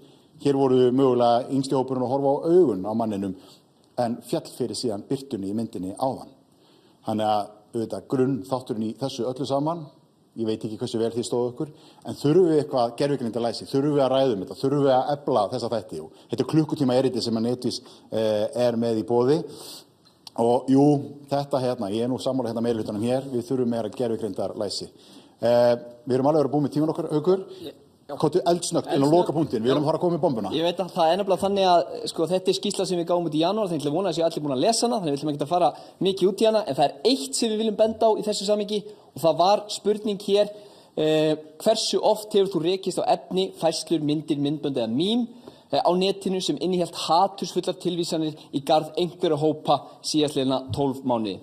Það voru mjög merkilega niðurstöður sem kom upp úr þessari spurningu eins og við sjáum þarna, en það helsta sem ég vil benda á er þegar við aldursskiptum þessu, þá sjáum við þetta svolítið þungt hérna línurit, en við sjáum að það þarna yngsti hópurinn sem að svara þessu dálítið hátt og staðreyndin sú að 41,7% fólks á aldrinum 18 til 29 ára rekst daglega á hatursfullt efni á netinu. Þetta eru sláandi tölur, en þetta kemur mér ekki óvart sem á þessum aldri. Ég hefði sjálfur hakað í daglega þarna og þetta kannski tengir okkur inn í, þetta fær mann til þess að hugsa og tengir okkur kannski inn í það síðasta sem við ætlum að tala núna, Skúli. Já, bara að því við erum alveg upp á samfélagsmiðlum og athyglisspanu okkar skemmt af þeim, þannig að við munum bara eftir í seinasta sem við heyrðum, þannig að við geymdum stóru spurninguna þangað til í lokin. Hefur þetta einhver áhrif á skoðanir fólk á mismunandi hópum samfélagsins? Og við höfum spurt tvisvar að þessari spurningu hér og það sem að vekur áhuga okkar þegar við förum að skoða þetta, og þetta eru óútgefin gögn, að ef við zoomum inn hérna efstu hópana, að við sjáum mun meira grænum örfum heldur en rauðum. Almennt séð aðeins að fjölga í þeim hópi sem að mislíkar á einhvern hátt mismunandi hópar samfélagsins. Þessi trónaðarna á toppinum eru fyrst og fremst á grundvelli skoðana, en ekki sem sagt trú eða því hvernig við erum að skilgreina okkur sem einstaklinga. En það sem mjög áhugavert í þessari spurningu, hér heilt yfir erum við að sjá mikla hækkun, helsta lækkunin hjá vopnasafnurum, en það útskýrist held ég að mestu leyti því að þegar við spurðum í fyrra skiptið, þá voru þeir mjög mikið í fréttum, þannig að þetta svona kannski aðeins að leiðrétta sig þarna. En þegar við horfum á þessa spurningu, út frá konum og köllum, og sérstaklega út frá hægri eða vinstri stjórnmálaskoðunum, þá ýkist grafið alveg gífurlega og við ætlum ekki að gefa það akkurat út í þessari kynningu því þið ætlum að bíða ógeðslega spenntið til skýrslun okkar og þar munum við sjá þetta ofboðslega skýrt hversu mikill munur á hægri og vinstri þegar kemur að þessum þáttum hér. Og þetta eiginlega ein skýrasta mynd sem ég séð af einhverju skautun að myndast í samfélaginu okkar. En með þetta í maðanum ætlum við að halda áfram inn í næsta erindi. Fylgist þið með. Á morgun kemur gervigreindarskýrslan og það margt jákvætt þar líka, þó við verum þetta neikvæði hérna núna. Þannig að Haukur, við þökkum fyrir okkur. Já, takk.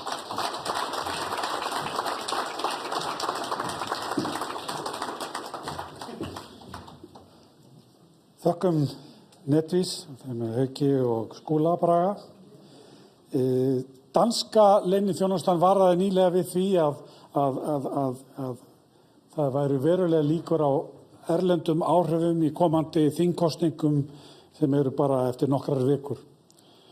Það var í fréttum nýlega líka að norska varnarmálastofnunin, FFI, hefði staðfest tilraunir erlendra aðila til að hafa áhrif á norska borgara á samfélagsmiðlum í tengslu við norsku stórþingskosningarnar á síðasta ári. Það var í fyrsta sinn sem slík tilraun opinberlega staðfest í Noregi og markar tímamót í greiningum á stafrænum ógnunum gegn lýðræði á Norðurlöndum.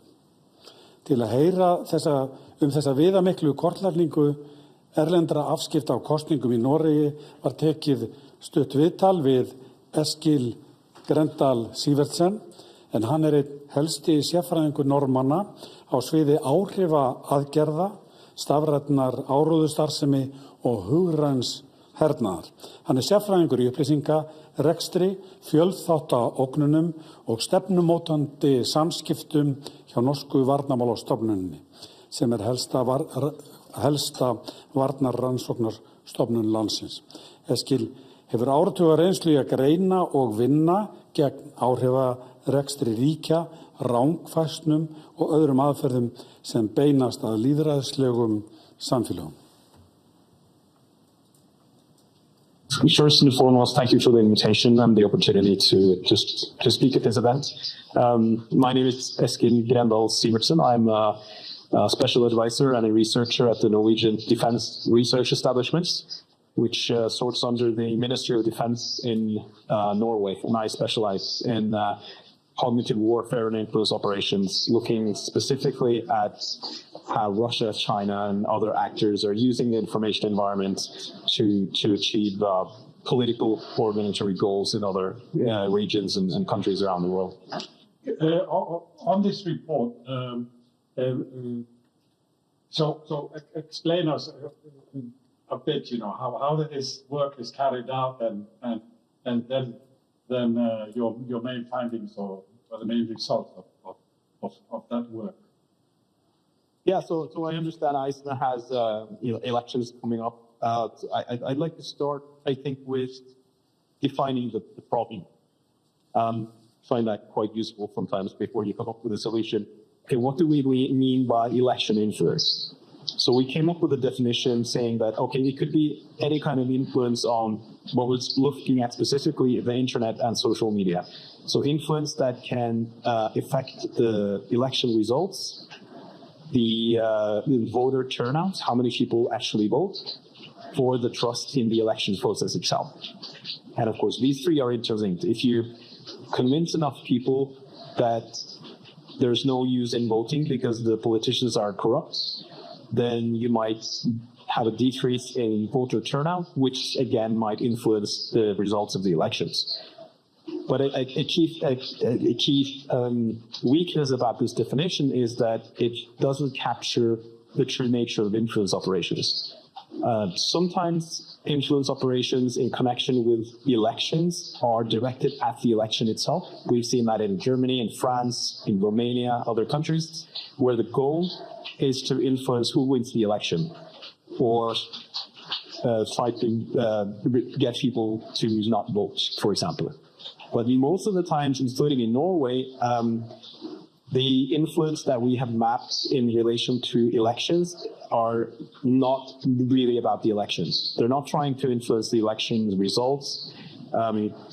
I think that is probably, if we talk about Russia, which is the primary actor in this field, I think it's more interesting for them to spend resources trying to influence the political outcome of an election in Germany than in Norway, because we're a much smaller country. We're not a member of the European Union.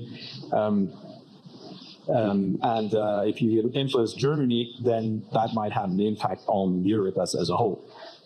When we looked at this, what we see in Norway is that they're not trying to influence who wins the election because it doesn't really matter, and it doesn't really matter if it's this party or that party that wins the election. It doesn't really make much of a difference for Russia. Security policy will be more or less the same. We're not talking about major differences, but this is the crucial point. The election year is a crucial and very good time to do influence operations because people are more into politics, and the temperature in the public debate is higher. And the goal of influence operations, especially from the Russians, is when it's not about trying to influence the election itself, it's about trying to degrade trust in society, make us doubt our politicians, make us lose trust in our politicians, in our institutions, in editorial media, and fuel conflicts. Make us fight with each other, hate each other, also within countries and also between countries. And so if you're mapping election, or mapping activities in the information environment to try to find the evidence of foreign interference, I think it's very useful then to look at a much wider picture. So look at any signs of attempts to try to influence the trust in society, fuel conflict.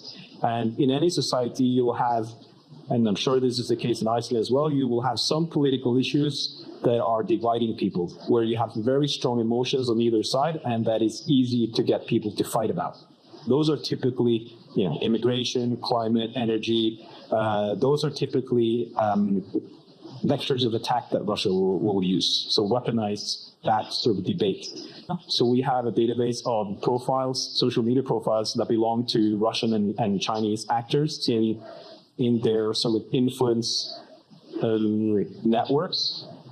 Both countries have developed large international global networks of websites, social media accounts, bot networks, proxy sources, and they use their official channels as well as state-controlled media and paid influencers to create a lot of content and try to influence the public debate in different countries and regions. So we have a database of actors and profiles, accounts that we know that have been attributed to Russia or China. And then we look at what are they talking about? How much do they talk about Norway and Norwegian things that are, related to Norway, Norwegian politics, Norwegian society, things that go on in our society and so forth. And then we look at, so that gives us a number we can track over time, and then we can see if the Russian and the Chinese influence networks are talking more about Norway or less about Norway. And then we can look at the numbers, and then we can go in and see what when they talk about Norway, what do they say? What do they talk about? And then we do first it's quantitative analysis that gives us a number, and then we have a qualitative analysis that we look at what is the conversations about. We also look for unknown actors and signs for what we call coordinated inauthentic behavior, which is typically activity that is not human.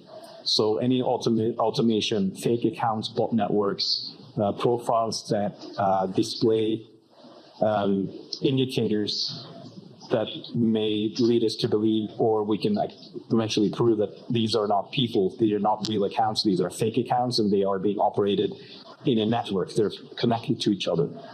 So that is those are the main analysis that we did for this last report. And the findings is we want to go into the findings. Yeah, this attempt by of influence of your last parliamentarian elections. Yeah.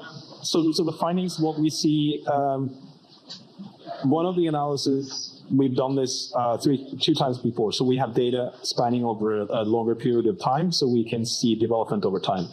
And that is how much Russian and Chinese actors talk about Norway, and what do they say when they talk about Norway. The activity has increased. We see a 55% increase in Russian activity mentioning Norway. So now the Russian networks in total, they mention, well, I forgot to say, we collected data over a period of 1 year, from September 24 to September 25, which was the election month. And when we compare the data from that 1 year period to the previous 1 year period, we see a 55% increase in the number of mentions of Norway.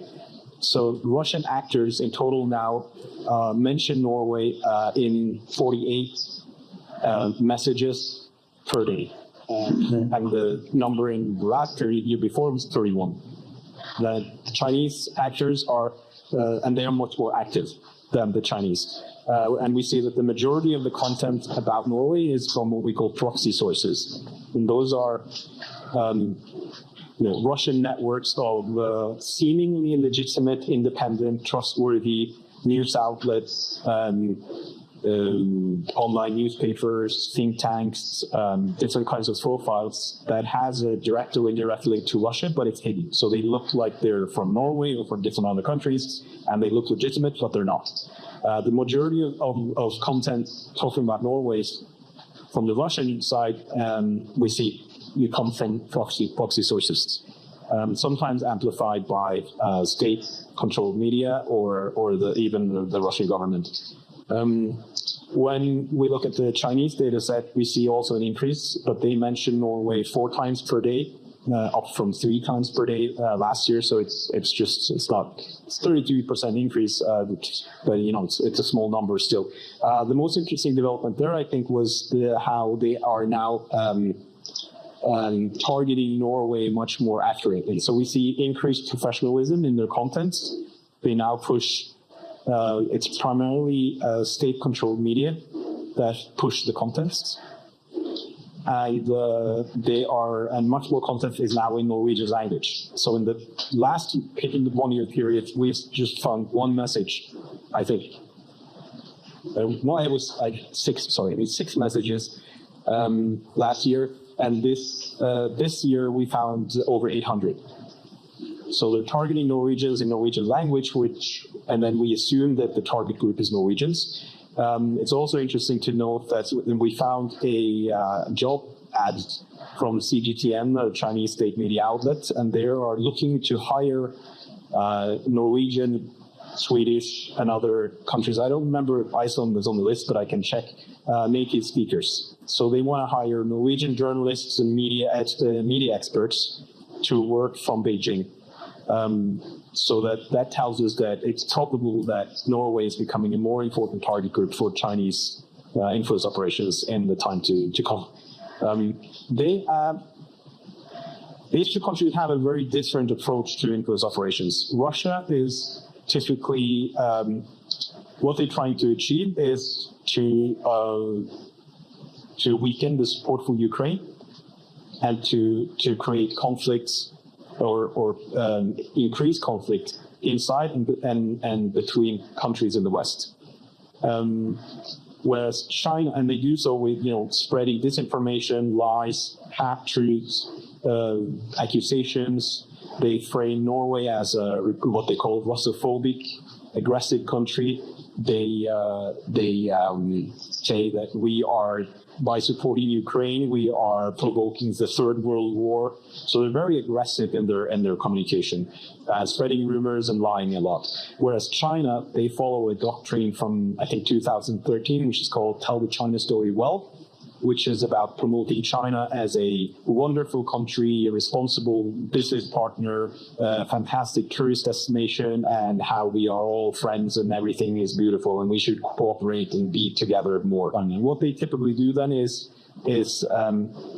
pull up Norwegian politicians, ambassadors, diplomats, business leaders who travel to China and have meetings with the Chinese or are interviewed on Chinese media, and they say wonderful things about China.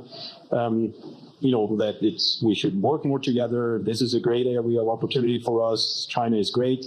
Then they will take clips of those interviews and they will frame them in a setting and push them out so that basically Norwegian politicians and business leaders become ambassadors for Tell the China Story Well strategy. We also look for inauthentic behavior, typically in bot networks. We found quite a few examples of that as well. But overall, we found no sort of substantial attempts at influencing the election. We found a lot of activity from Russia, China, and unknown actors trying to influence public debate in Norway, but not directly linked to the election. The one example that we found from the Russian side was a pro-Russian hacktivist group who initiated a DDoS attack or several DDoS attacks on Norwegian websites, including the website of the Conservative Party Høyre in Norway a week before the election. And they went public. They had this campaign with hashtag Operation Norway on Twitter and or X and Telegram, encouraging other hacktivist groups to take down Norwegian websites and bragging about how they have taken down Norwegian websites. And they explicitly said that this is linked to the Norwegian election. But it was more like a colleague of mine at the University of Bergen. She wrote an op-ed about this. I think was enjoyable in a newspaper when this happened, and she called it a pissing contest, which I think is a good analogy because it had no effect, and this was more or less a bunch of hackers trying to bully and get some recognition in their sort of circles and friends.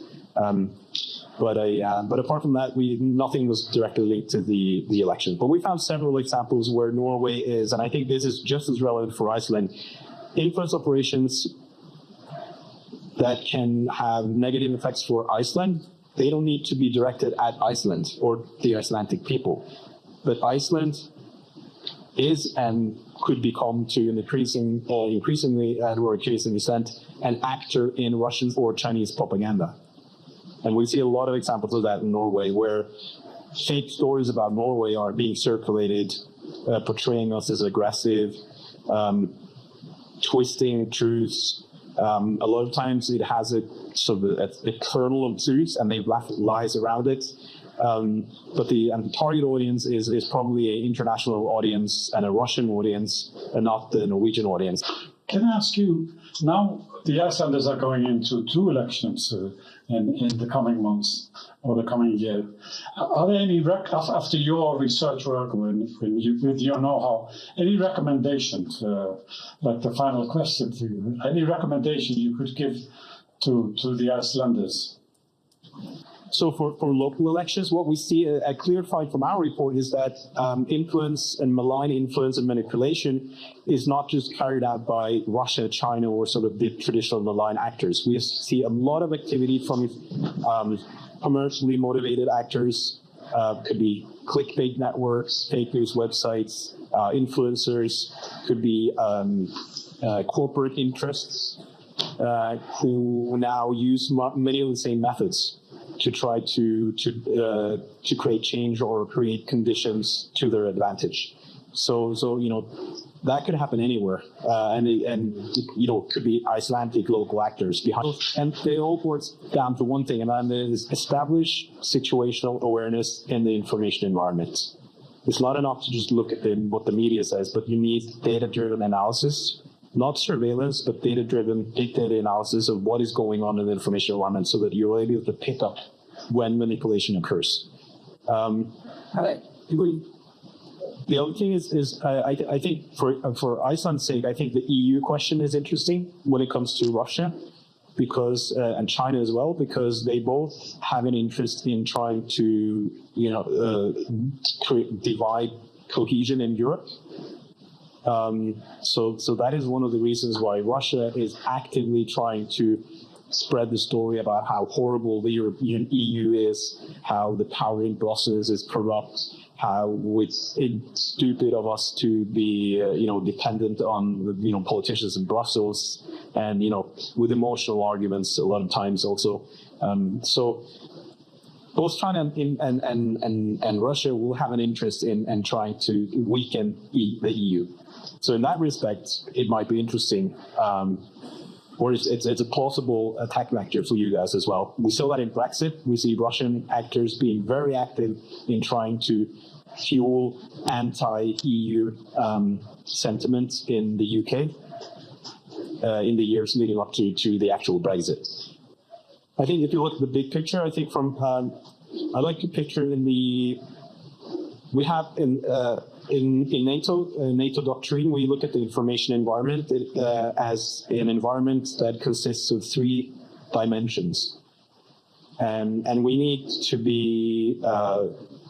have situational awareness in all 3. So the first one is physical dimension. That is everything that is physical: computer installations, cables, buildings, anything physical.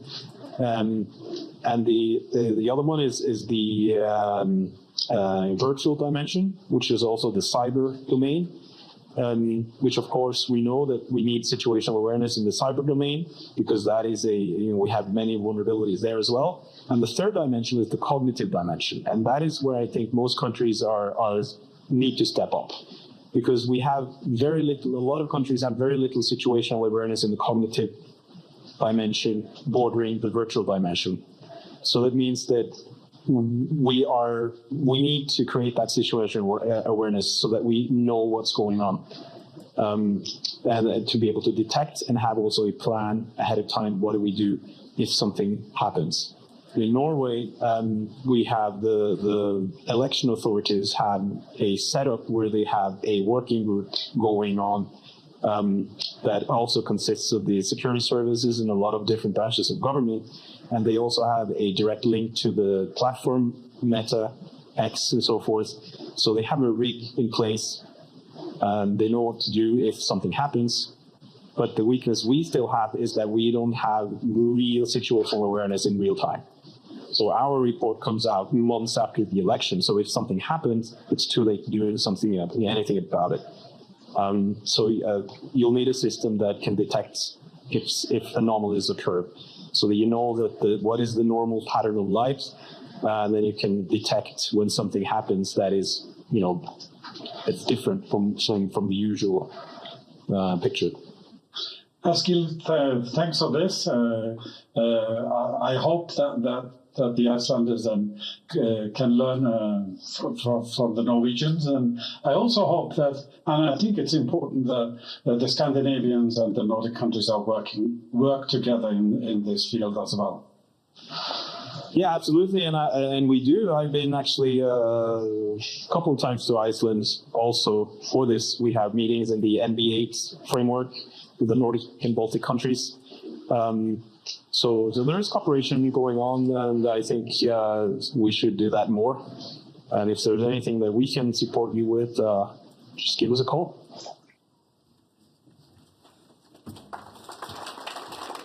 Þetta var frá norsku leyniþjónustunni. Nú komið að Patmos umræðum. Áður en þau koma hérna upp, Ástríður Jónasdóttir, framkvæmdastjóri landskjörstjórnar, Þórdís Kolbrún, ef hún ekki niður á þingi að kjósa einhvers staðar. Finnbogi Jónasson, deildarstjóri greiningardeildar ríkislögreglustjóra, og það Sigríður Dögg Auðunsdóttir, formaður blaðamannafélagsins sem mun stýra þessum umræðum. Þá það þannig, mér langaði að nefna að þetta bara örstutt að þegar við búum svona fundi þá höfum við samband við ótal aðila, við erum í samstarfi við ótal aðila víðsvegar alþjóðlega og einn af þeim aðilum sem við töluðum við voru Spánverjar. Þeir sendu bara 2 mínútna ávarp og mér langaði bara að spila það meðan að Patmos gestirnir eru að komast fyrir. Þetta Antonio Anseggio, hann forstjóri opinberra samskipta og diplomasi og tengsla hjá spænska utanríkisráðuneytinu. Og þetta bara til að sýna að það eru öll Evrópuríkin að fást við sama vanda og að ríkin þurfa að endingu að vinna saman þegar kemur að þessari upplýsingaóreiðu og netógnum. One of the main challenges of our era is to ensure a digital environment that is secure, democratic, and respectful of the fundamental rights.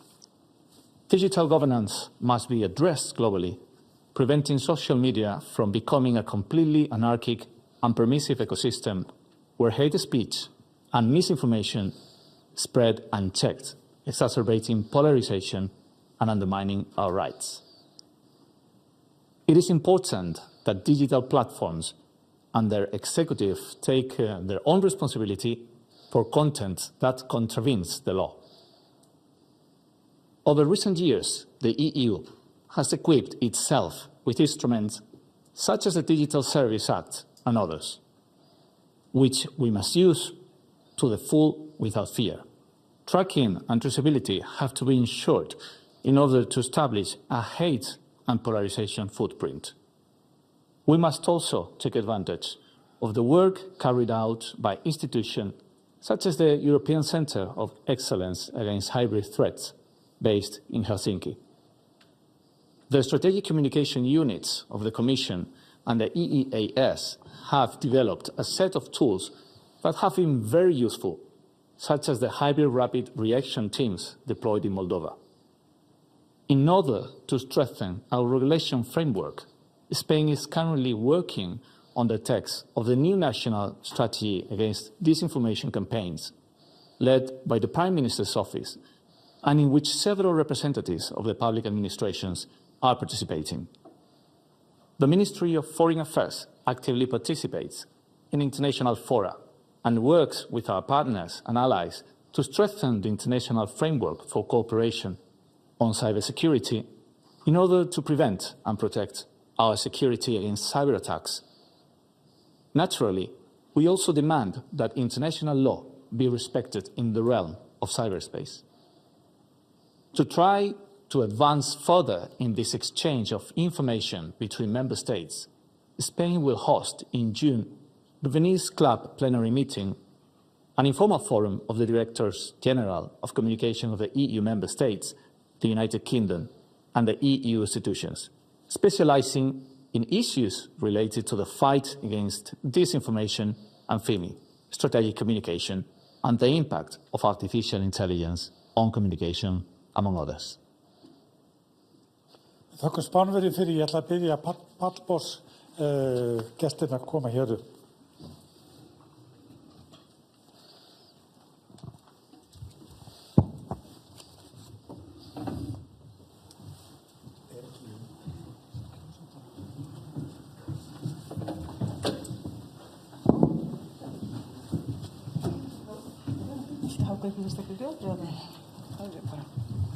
kom bara ískapahútan. Á milli. Fínt að koma á milli okkar.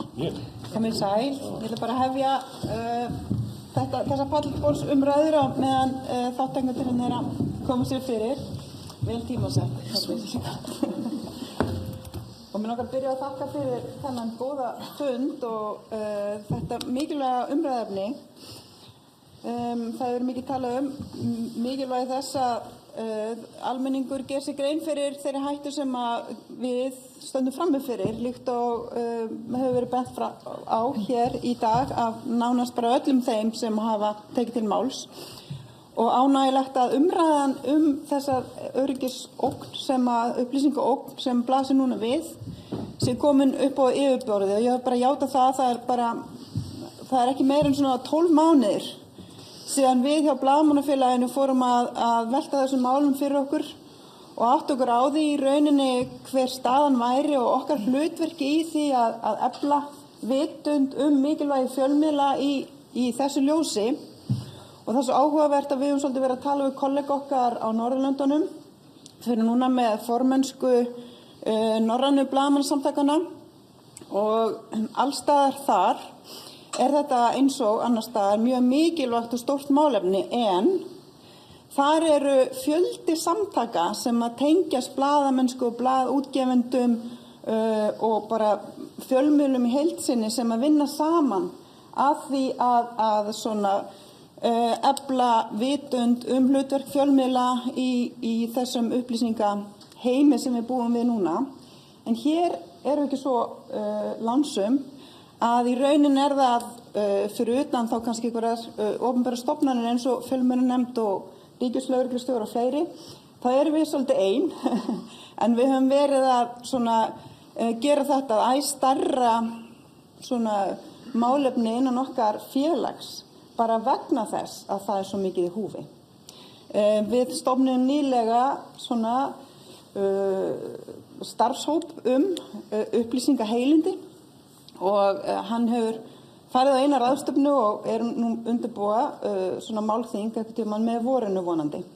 Þannig að við eins og Davíð sagði frá þá gáum við út svona þemablað blaðamannsins svona fyrir stuttu og ég hvet ykkur endilega að hafa samband við okkur, senda ykkur það hæl eða getur komið við hjá okkur og drukkið kaffibolla og fengið blaðið. Við erum mjög stolt af því að þarna tókum vel saman svona þessa umræðu sem í gangi og ógnirnar sem að við stöndum fram fyrir og hvað hægt að gera til að bregðast við. En ég ætla ekki að hafa þennan inngang lengri. Mér langar bara að byrja á að biðja ykkur svona að kannski koma með ykkar svona viðbrögð í rauninni við því sem við höfum séð og heyrt hérna í dag og rauninni kannski bara svona hver ykkar nálgun á það, bæði eins og var talað að greina þennan vanda, að kortleggja í rauninni vandamálið og svo í rauninni hvert hlutverk ykkar stofnunar og bara ykkar starfs í rauninni í þessari í baráttunni gegn þessum þessu upplýsingastríði sem við erum í rauninni í. Ef við byrja á þér, Ástríður. Já, takk. Ég heiti Ástríður, ég er framkvæmdastjóri landskjörstjórnar og bara þakka fyrir að vera hérna í dag og eiga þennan, þetta búið að vera mjög upplýsandi 2 tímar sem að maður búin að taka inn og kannski ýmislegt sem að maður vissi, annað sem maður grunaði og sem maður bara vissi alls ekki. Þannig að það er mjög gott. Mér langar bara rétt að segja frá því að landskjörstjórn þó að hugtakið sé okkur kannski kunnugt, þá hefur landskjörstjórn í þessari mynd einungis starfað í 4 ár og við erum og lítur út fyrir að innan við 5 ára starfstíma þá fáum við að upplifa allar tegundir kosninga á Íslandi sem ég myndi segja væri alveg þó nokkuð og höfum alveg erum komið með ágæta reynslu. En að því sögðu þá erum við þetta ennþá líka að innleiða kosningalögin sem eru nýleg frá 2022. Þannig að það líka margt sem að þarf að móta betur. En hlutverk landskjörstjórnar er fyrst og fremst að hafa yfirumsjón með framkvæmd kosninga og með því að styrkja lýðræðið með öruggri framkvæmd kosninga eins og það segir í lögunum og tryggja beinar og frjálsar og öruggar kosningar. Hvernig gerum við það? Það þetta fyrst og fremst með því að gæta þess að ríki stöðuleiki og fyrirsjáanleiki við framkvæmd kosninga. Þetta ofsalega formlegt umhverfi sem við erum í, en ég myndi segja að okkar megin verkfæri sem við höfum er fræðsla og upplýsingagjöf og það kannski fyrst og fremst okkar hlutverk að við að kosningar það er ekki bara landskjörstjórn sem sér kosningar, það fyrst og fremst kjörstjórnir og sveitarfélögin og yfirkjörstjórnir kjördæma sem sjáum það og svo þetta með aðkomu kjósendana sem svo mikilvægir. Þannig að fyrst og fremst myndi ég segja að fræðslu upplýsingagjöf bara til allra þessara aðila skiptir bara lykilatriði til þess að við getum staðið undir þessu hlutverki okkar og fyllt þetta markmið. Finnbogi, það kom út skýrsla greiningardeildar bara í vikunni, mánudaginn, gott ef ekki. Þar komið þið nokkuð inn á þessar ógnir. Hvernig tengið það svona, ef við tölum kannski aðalega svona það sem að Eskill var að benda á varandi þá stöðu sem við erum að horfa á núna varandi það sem framundan, þjóðaratkvæðagreiðsla, mögulega vaxandi áhugi á henni erlendis frá. Erum við stakk búin til þess að takast á við þessar ógnir? Þetta var alveg svart mynd sem Eskill dró þarna upp, en ég held að hún sé því miður miklu leyti rétt. Við erum einhverju leyti í stakk búin, við höfum einhverja möguleika og náttúrulega samvinna við erlenda aðila, sérstaklega Norðurlöndin, skiptir okkur gríðarlega miklu máli þar. Samvinna við erlendar öryggis og leyniþjónustur skiptir gríðarlega máli þar. En auðvitað er það þannig að við, sérstaklega í greiningardeildinni, við erum að vinna þessi mál út frá tilkynningu sem okkur berast. Við erum ekki með þetta rauntíma eftirlit sem hann talar að sé svo mikilvægt. Það kannski þessi staða sem okkur vantar. Okkur vantar rauntíma eftirlit með þessu.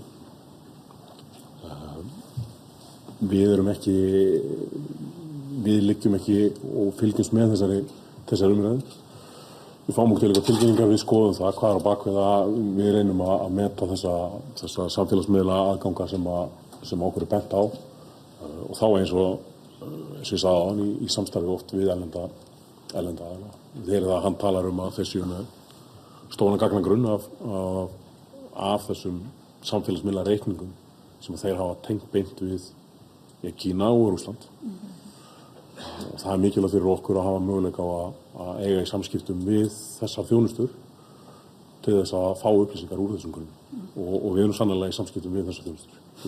Hversu svona mikil aukning hefur orðið á þessum svona, já, bara þessum tegundum og brotum, ef við getum kallað þetta það, á undanförnum árum? Er þetta sýnileg aukning? Mjög erfitt að segja með þetta, Við höfum bara ekki þessa greiningu á þessu. Það sem við sjáum hins vegar er kannski það sem var talað líka og það var hún Marta. Já, Marta talaði þessa haturfullu orðræðu í garð þeirra sem eru að taka pláss í opinberri umræðu. Stjórnmálamanna og annarra og eins og hún sagði, sérstaklega gegn konum og þar, ég veit ekki hvort við stöndum vel eða illa, framlínan okkar í dag af stjórnmálamönnum sannarlega konur og það vel, en það hins vegar þýðir það að við þurfum að horfa sérstaklega á þetta og það er gríðarlega aukning í þessu og við höfum lagt á það áherslu að vera í góðum samskiptum við sérstaklega ráðuneytin, starfsfólk ráðherra það að við fáum inn þessar tilkynningar til okkar svona hatursfull orðræðu. Við erum líka í samstarfi við minnihlutahópa á Íslandi að við náum að halda utan þessa umræðu, sjá hvað hún að koma og við bregðumst við.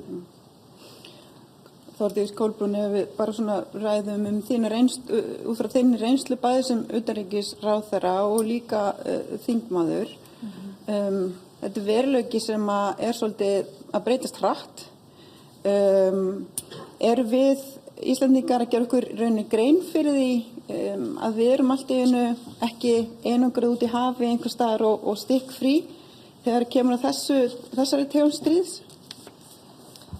Ég held að stuttu svarið sé nei, við erum ekki að gera okkur grein fyrir því og ég veit ekki hvort það á komið þetta fram, ég byrst afsökunar að vera sein, það var að vera að rífast grásleppu og ETS-kerfi þannig að ég var först niður á þingi. En að koma hingað annarskipt í dag því ég gerist formulega Rotary Klúbbs meðlumur hérna á þessu sama hóteli í hádeginu. Gaman að segja fyrir því. Nei, við erum ekki að átta okkur á því, myndi ég segja. Hvorki sem svona samfélag bara almennt, þú veist bara hinn almenni borgari, né heldur höfum við svona sem kerfi burði til þess að bregðast við.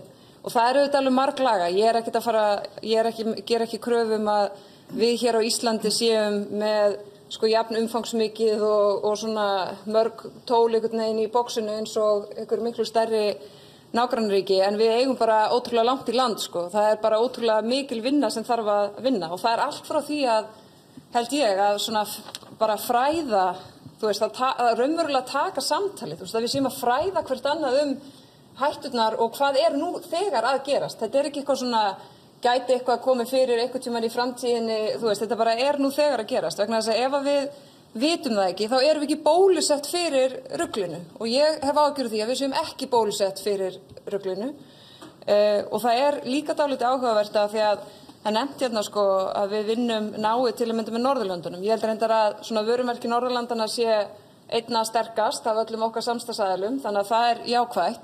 En það sem mér finnst stundum erfitt í svona umræðu þegar maður er að reyna einhvern veginn að taka eitthvað svona debatt þetta er að jafnvel Norðurlöndin, þú veist bara ef þú ert útlenskur, ef þú ert annar ríki, einhver stofnun þá er það gert tortryggilegt að við séum í samstarfi til þess einhvern veginn að reyna að bólusetja, að reyna að tryggja þessu réttar upplýsingar og svo framvegis og stundum jafnvel þannig að það er slíkt samstarf er sett undir sama hatt og foreign interference, þú veist, og þegar að óvinir eru raunverulega að reyna að grafa undan samfélagsgerðin okkar eða hella yfir okkur einhverjum legum til þess að fá okkur til þess að kjósa með öðrum hætti og svo framvegis. Það er svolítið sagt bara, já, hann byrjaði, þú veist, þeir eru bara að gera það sama. Og það held ég að sé eitthvað sem við þurfum einhvern veginn að geta tekist á við. Síðan er það auðvitað bara veruleikinn að fjölmiðlaumhverfi á Íslandi er bara veikt og það er bara vont.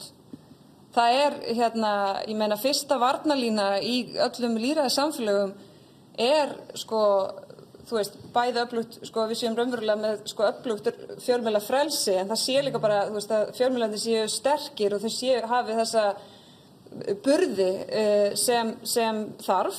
Við erum ennþá með samfélagslegt traust á Íslandi og það eru ómæld verðmæti, en við eigum alls ekki að taka því sem sjálfsögðum hlut og þess vegna var ég alveg einstaklega ánægð með þessa skýrslu greiningardeildar sem kom á mánudaginn. Alveg réttar áherslur að byrja þarna, því að það þarf líka að setja þessu hluti í samhengi við hinn venjulega borgara sem er ekkert endilega að finna á eigin skinni einhver skipulag brotastarfsemi einhvers staðar svolítið langt í burtu, heldur er þetta líka, þú veist, það er verið að reyna að ráðast á okkur með einum öðrum hætti, jafnvel þótt þú sért bara að lifa þenn dag í þinni vinnu og sért ekkert með beinum hætti í þessu svona alvarlegasta áþreifanlega brotastarfsemi. En Ástríður og Finnbogi, hann Eskil talaði samstarf landskjörstjórnar og öryggislögreglu sem þá kannski ríkislögreglustjóri hér. Er eitthvað slíkt í skoðunar hjá ykkur, er eitthvað sérstakt samstarf sem þið munu fara í bara í aðdraganda þess að þjóðaratkvæðagreiðslu í ljósi þess sem við stöndum frammi fyrir? Já, það hefur nú verið starfandi svona óformlegur samráðshópur sem hefur komið saman og starfað semst í aðdraganda kosninga. Ég held undanfarnar 5 kosningar, já, líka fyrir mína tíð. Og með það sem er landskjörstjórn, persónuvernd, fjölmiðlanefnd, Sertis og greiningardeildin held ég og fleiri aðilar. Og við teljum afar mikilvægt að efla þennan hóp og höfum talað fyrir því að það verði og hann fái þá kannski aukið umboð og það sem við getum haft líka meira áhrif og það verður skýr verkaskipting og við vitum betur hvað er að gerast og hvern við eigum að tala við eða eitthvað kemur upp á. Við erum auðvitað í þessu landslagi á Íslandi að við erum með margar litlar stofnanir sem að einmitt þurfa kannski, eða þurfa ekkert kannski, þær þurfa að tala meira saman og því að ég held að til að eiga möguleika til að takast á við þessi verkefni þá verðum við að vinna saman, við verðum að það er svona ákveðin samtakamátt vegna þess og vegna þess að við höfum líka svo ólík hlutverk og það sem að og það held ég við eigum að nýta okkur miklu betur og gera en við höfum alveg ákveðna styrkleika og það sem við höfum séð eins og hjá okkur og það sem við talað að sem svona til að auka og til að viðhalda þessu viðnámsþrótti til dæmis við erum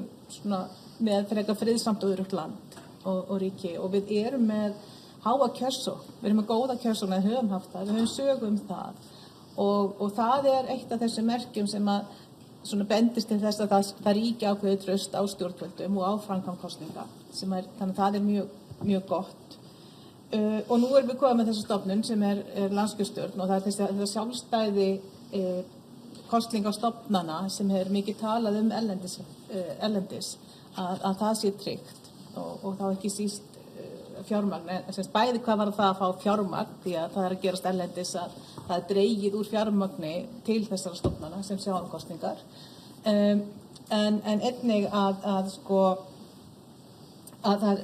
sjálfstæði sé einnig inn á við að það sé fjarri pólitíkinni þannig að þetta eru svona nokkur þetta ekki allt neikvætt en þetta eru hins vegar svona blikur á lofti sjáum það. Finnbogi, þú nefndir á hann að það var þetta rauntíma eftirlit sem að helst skorti hjá ykkur til að geta sinnt þessu verkefni eins vel og þið vildu gera. Er eitthvað annað sem þú myndir vilja að væri hægt að ráðast í til skemmri tíma því að nú ekki það langur tími til stefnu, það ekki hægt að ráðast í einhverjar brjálæðislega stórar breytingar á þessum stofnunum sem að hafa þetta eftirlitshlutverk. Hvað sérðu fyrir þér að verði hægt að gera annað en kannski þá eins og þú nefnir líka efla samstarf með Norðurlöndunum og treysta svolítið á það. Sérðu ykkur fleiri leiðir? Kannski þess að byrja með, ég ekkert endilega vissum þó, ég vil náttúrulega auka okkar veg, ég ekkert vissum að þetta rauntímaeftirlit eigi endilega heima hjá okkur. Það ekkert vist að það eigi endilega heima hjá lögreglu. En þá þurfum við að tryggja þessa deilingu og upplýsingum milli. Hvar ætti það þá heldur heima? Það er spurning, Það er bara mjög góð spurning hvað það ætti heima. Á það heima fjölmiðlanefnd, gæti verið, á það heima, já, þar mögulega, eða einhverstað bara einhverjum algjörlega nýjum vettvangi, en það eins og þú bendir á. Við erum kannski alltaf sein að ætla þangað. En það þá verður að vera þessi möguleiki á deilingu og upplýsingu. Og þá þurfum við þennan samstarfsvettvang. Og við þurfum að hafa hann pínu formulega. Og við þurfum að hafa tækifæri til að mega deila upplýsingum á milli. Það þarf að vera skýrt hvaða upplýsingum við mögum deila á milli. Og þá kannski áhugavert að koma inn á það sem að Lára talaði áðan með þetta overcompliance á persónuverndar löggjöfin. Það þarf að vera alveg ljóst hverju við megum deila og hverju við megum ekki deila. Og það þarf líka að vera ljóst hvað af því sem að þessi hópur deilur á milli sín fellur undir upplýsingalöggjöfina, hvað eigum við að setja út og hvað eigum við ekki að setja út. Og þar kemur náttúrulega þessi hugsun, hvað er upplýsingar sem varða þjóðaröryggi, hvenær eiga þeir heima hjá almenningi og hvenær þurfum við því miður að setja á ákveðnum upplýsingum af því að þeir varða þjóðaröryggi. Við viljum ekki að þeir fara út. Þórdís, hvert er hlutverk löggjafans í þessu samhengi núna þegar á að fara að leggja fram frumvarp þessa þjóðaratkvæðagreiðslu? Hvernig er þetta að tryggja það að umræðan verði lýðræðisleg og fólk geti tekið upplýsta lýðræðislega ákvörðun þegar það kemur að því að greiða atkvæði? Já, það er auðvitað margt í þeirri umræðu sem hefur ekkert með þetta málefni að gera, sem ætti að vera hluta umræðinu til þess að fólk getur umverulega að tekið upplýsta ákvörðun hvernig það að kjósa þessari þjóðaratkvæðagreiðslu. En hvað þetta varðar að þá held ég að sé mjög mikilvægt að alþingismenn allir viti hvaða hættur eru að núti, hver er staðan bara raunverulega núna, hvaða þróun er í gangi, hvað höfum við séð í öðrum löndum þar sem að afskipta á kosningum og svo framvegis, Þannig að allavega, ég get ekki svona fullast að þingmenn séu bólusettir fyrir ruglinu, sko. Og það svona kannski lágmark að lýðræðislega kjörnir fulltrúar séu það. Og ég veit ekki hvort það hefur komið hérna fram í dag. Ég meina, Moldóva, þú veist, í einhvern veginn kosningum upp á líf og dauða, aftur og aftur, til þess að raunverulega geta orðið hluti af henni evrópsku fjölskyldu. Og það ógnar Rússum verulega.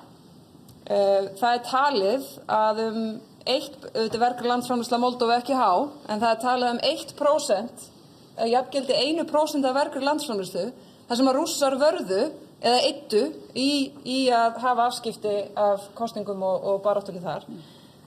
Ég ekki að halda það fram að það ekki sömu hagsmuni hér undir, en ég meina það eru tugir milljarða sem að þeir færum það yfir á Ísland. Þetta bara eitthvað sem við þurfum öll einhvern veginn að átta okkur á að gerist annars staðar. Og þar veit ég, því ég hef bara átt alls konar samtöl við alls konar aðila þar, að hluti af þeirra strategíu, einmitt til þess að bólusetja mannskapinn, var að opinbera reglulega það sem var að gerast. Það auðvitað vandmeðfarið, af því að ef þú gerir mistöku því, þá getur það verið mjög dýrt. Ef þú segir að eitthvað hafi komið frá Rússum eða Kínverjum eða jafnvel einhverjum öðrum, bara okkur nánari félögum, sko, ef það síðan gerði það ekki. En ég held að það sé gríðarlega mikilvægt að opinbera það, að bara call it out, afsakið slettuna. Og þetta gerðu þau í Moldóvu mjög reglulega. Bæði þegar var verið að borga fólki fyrir að mæta í mótmæli, þá sögðu þau bara á laugardaginn mótmæli, við vitum að Rússar að borga fólki í umslögum eða millifærað ykkur kryptó eða hvað þetta er, og þá er það auðvitað bólusetning. Ætlar þú að láta plata því mótmæli, sem ekki alvöru mótmæli?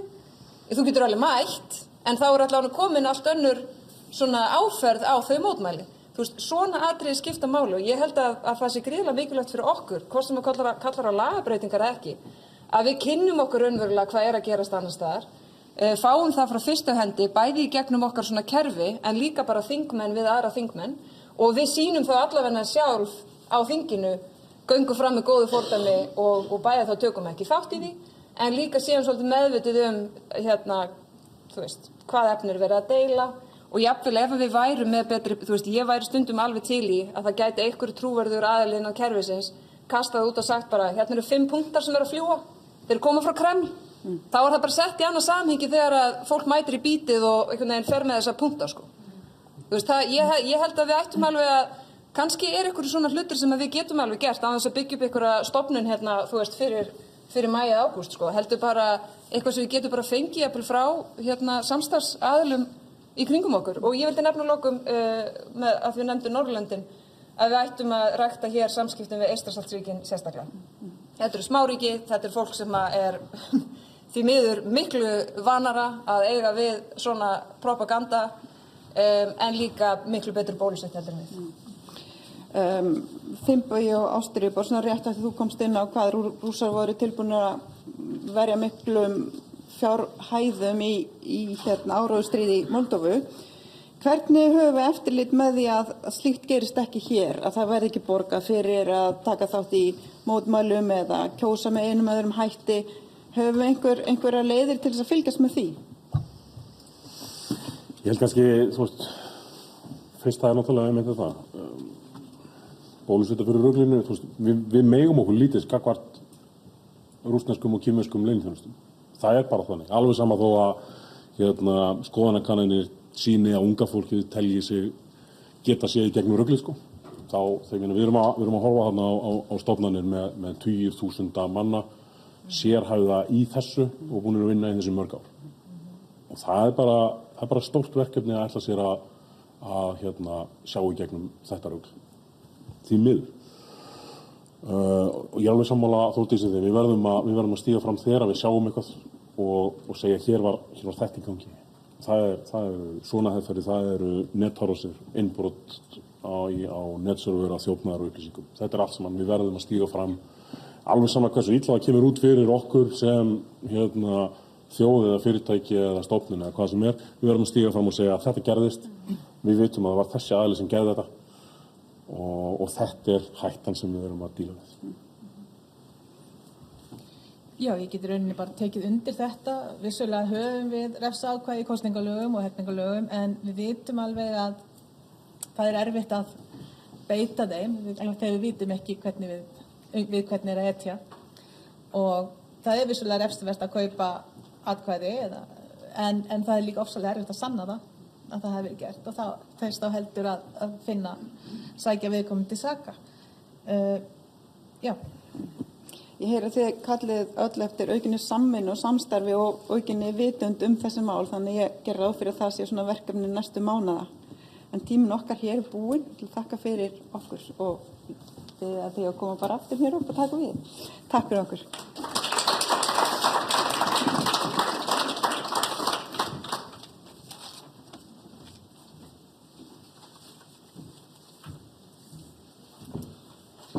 Þakka þetta. Það fer að koma að leiðarlokum. Mig langaði að biðja Elvu Ýr Gylfadóttur, framkvæmdastjóra fjölmiðlanefndar, að koma henni upp og segja nokkur loka orð, Elva, og loka þessum fundi.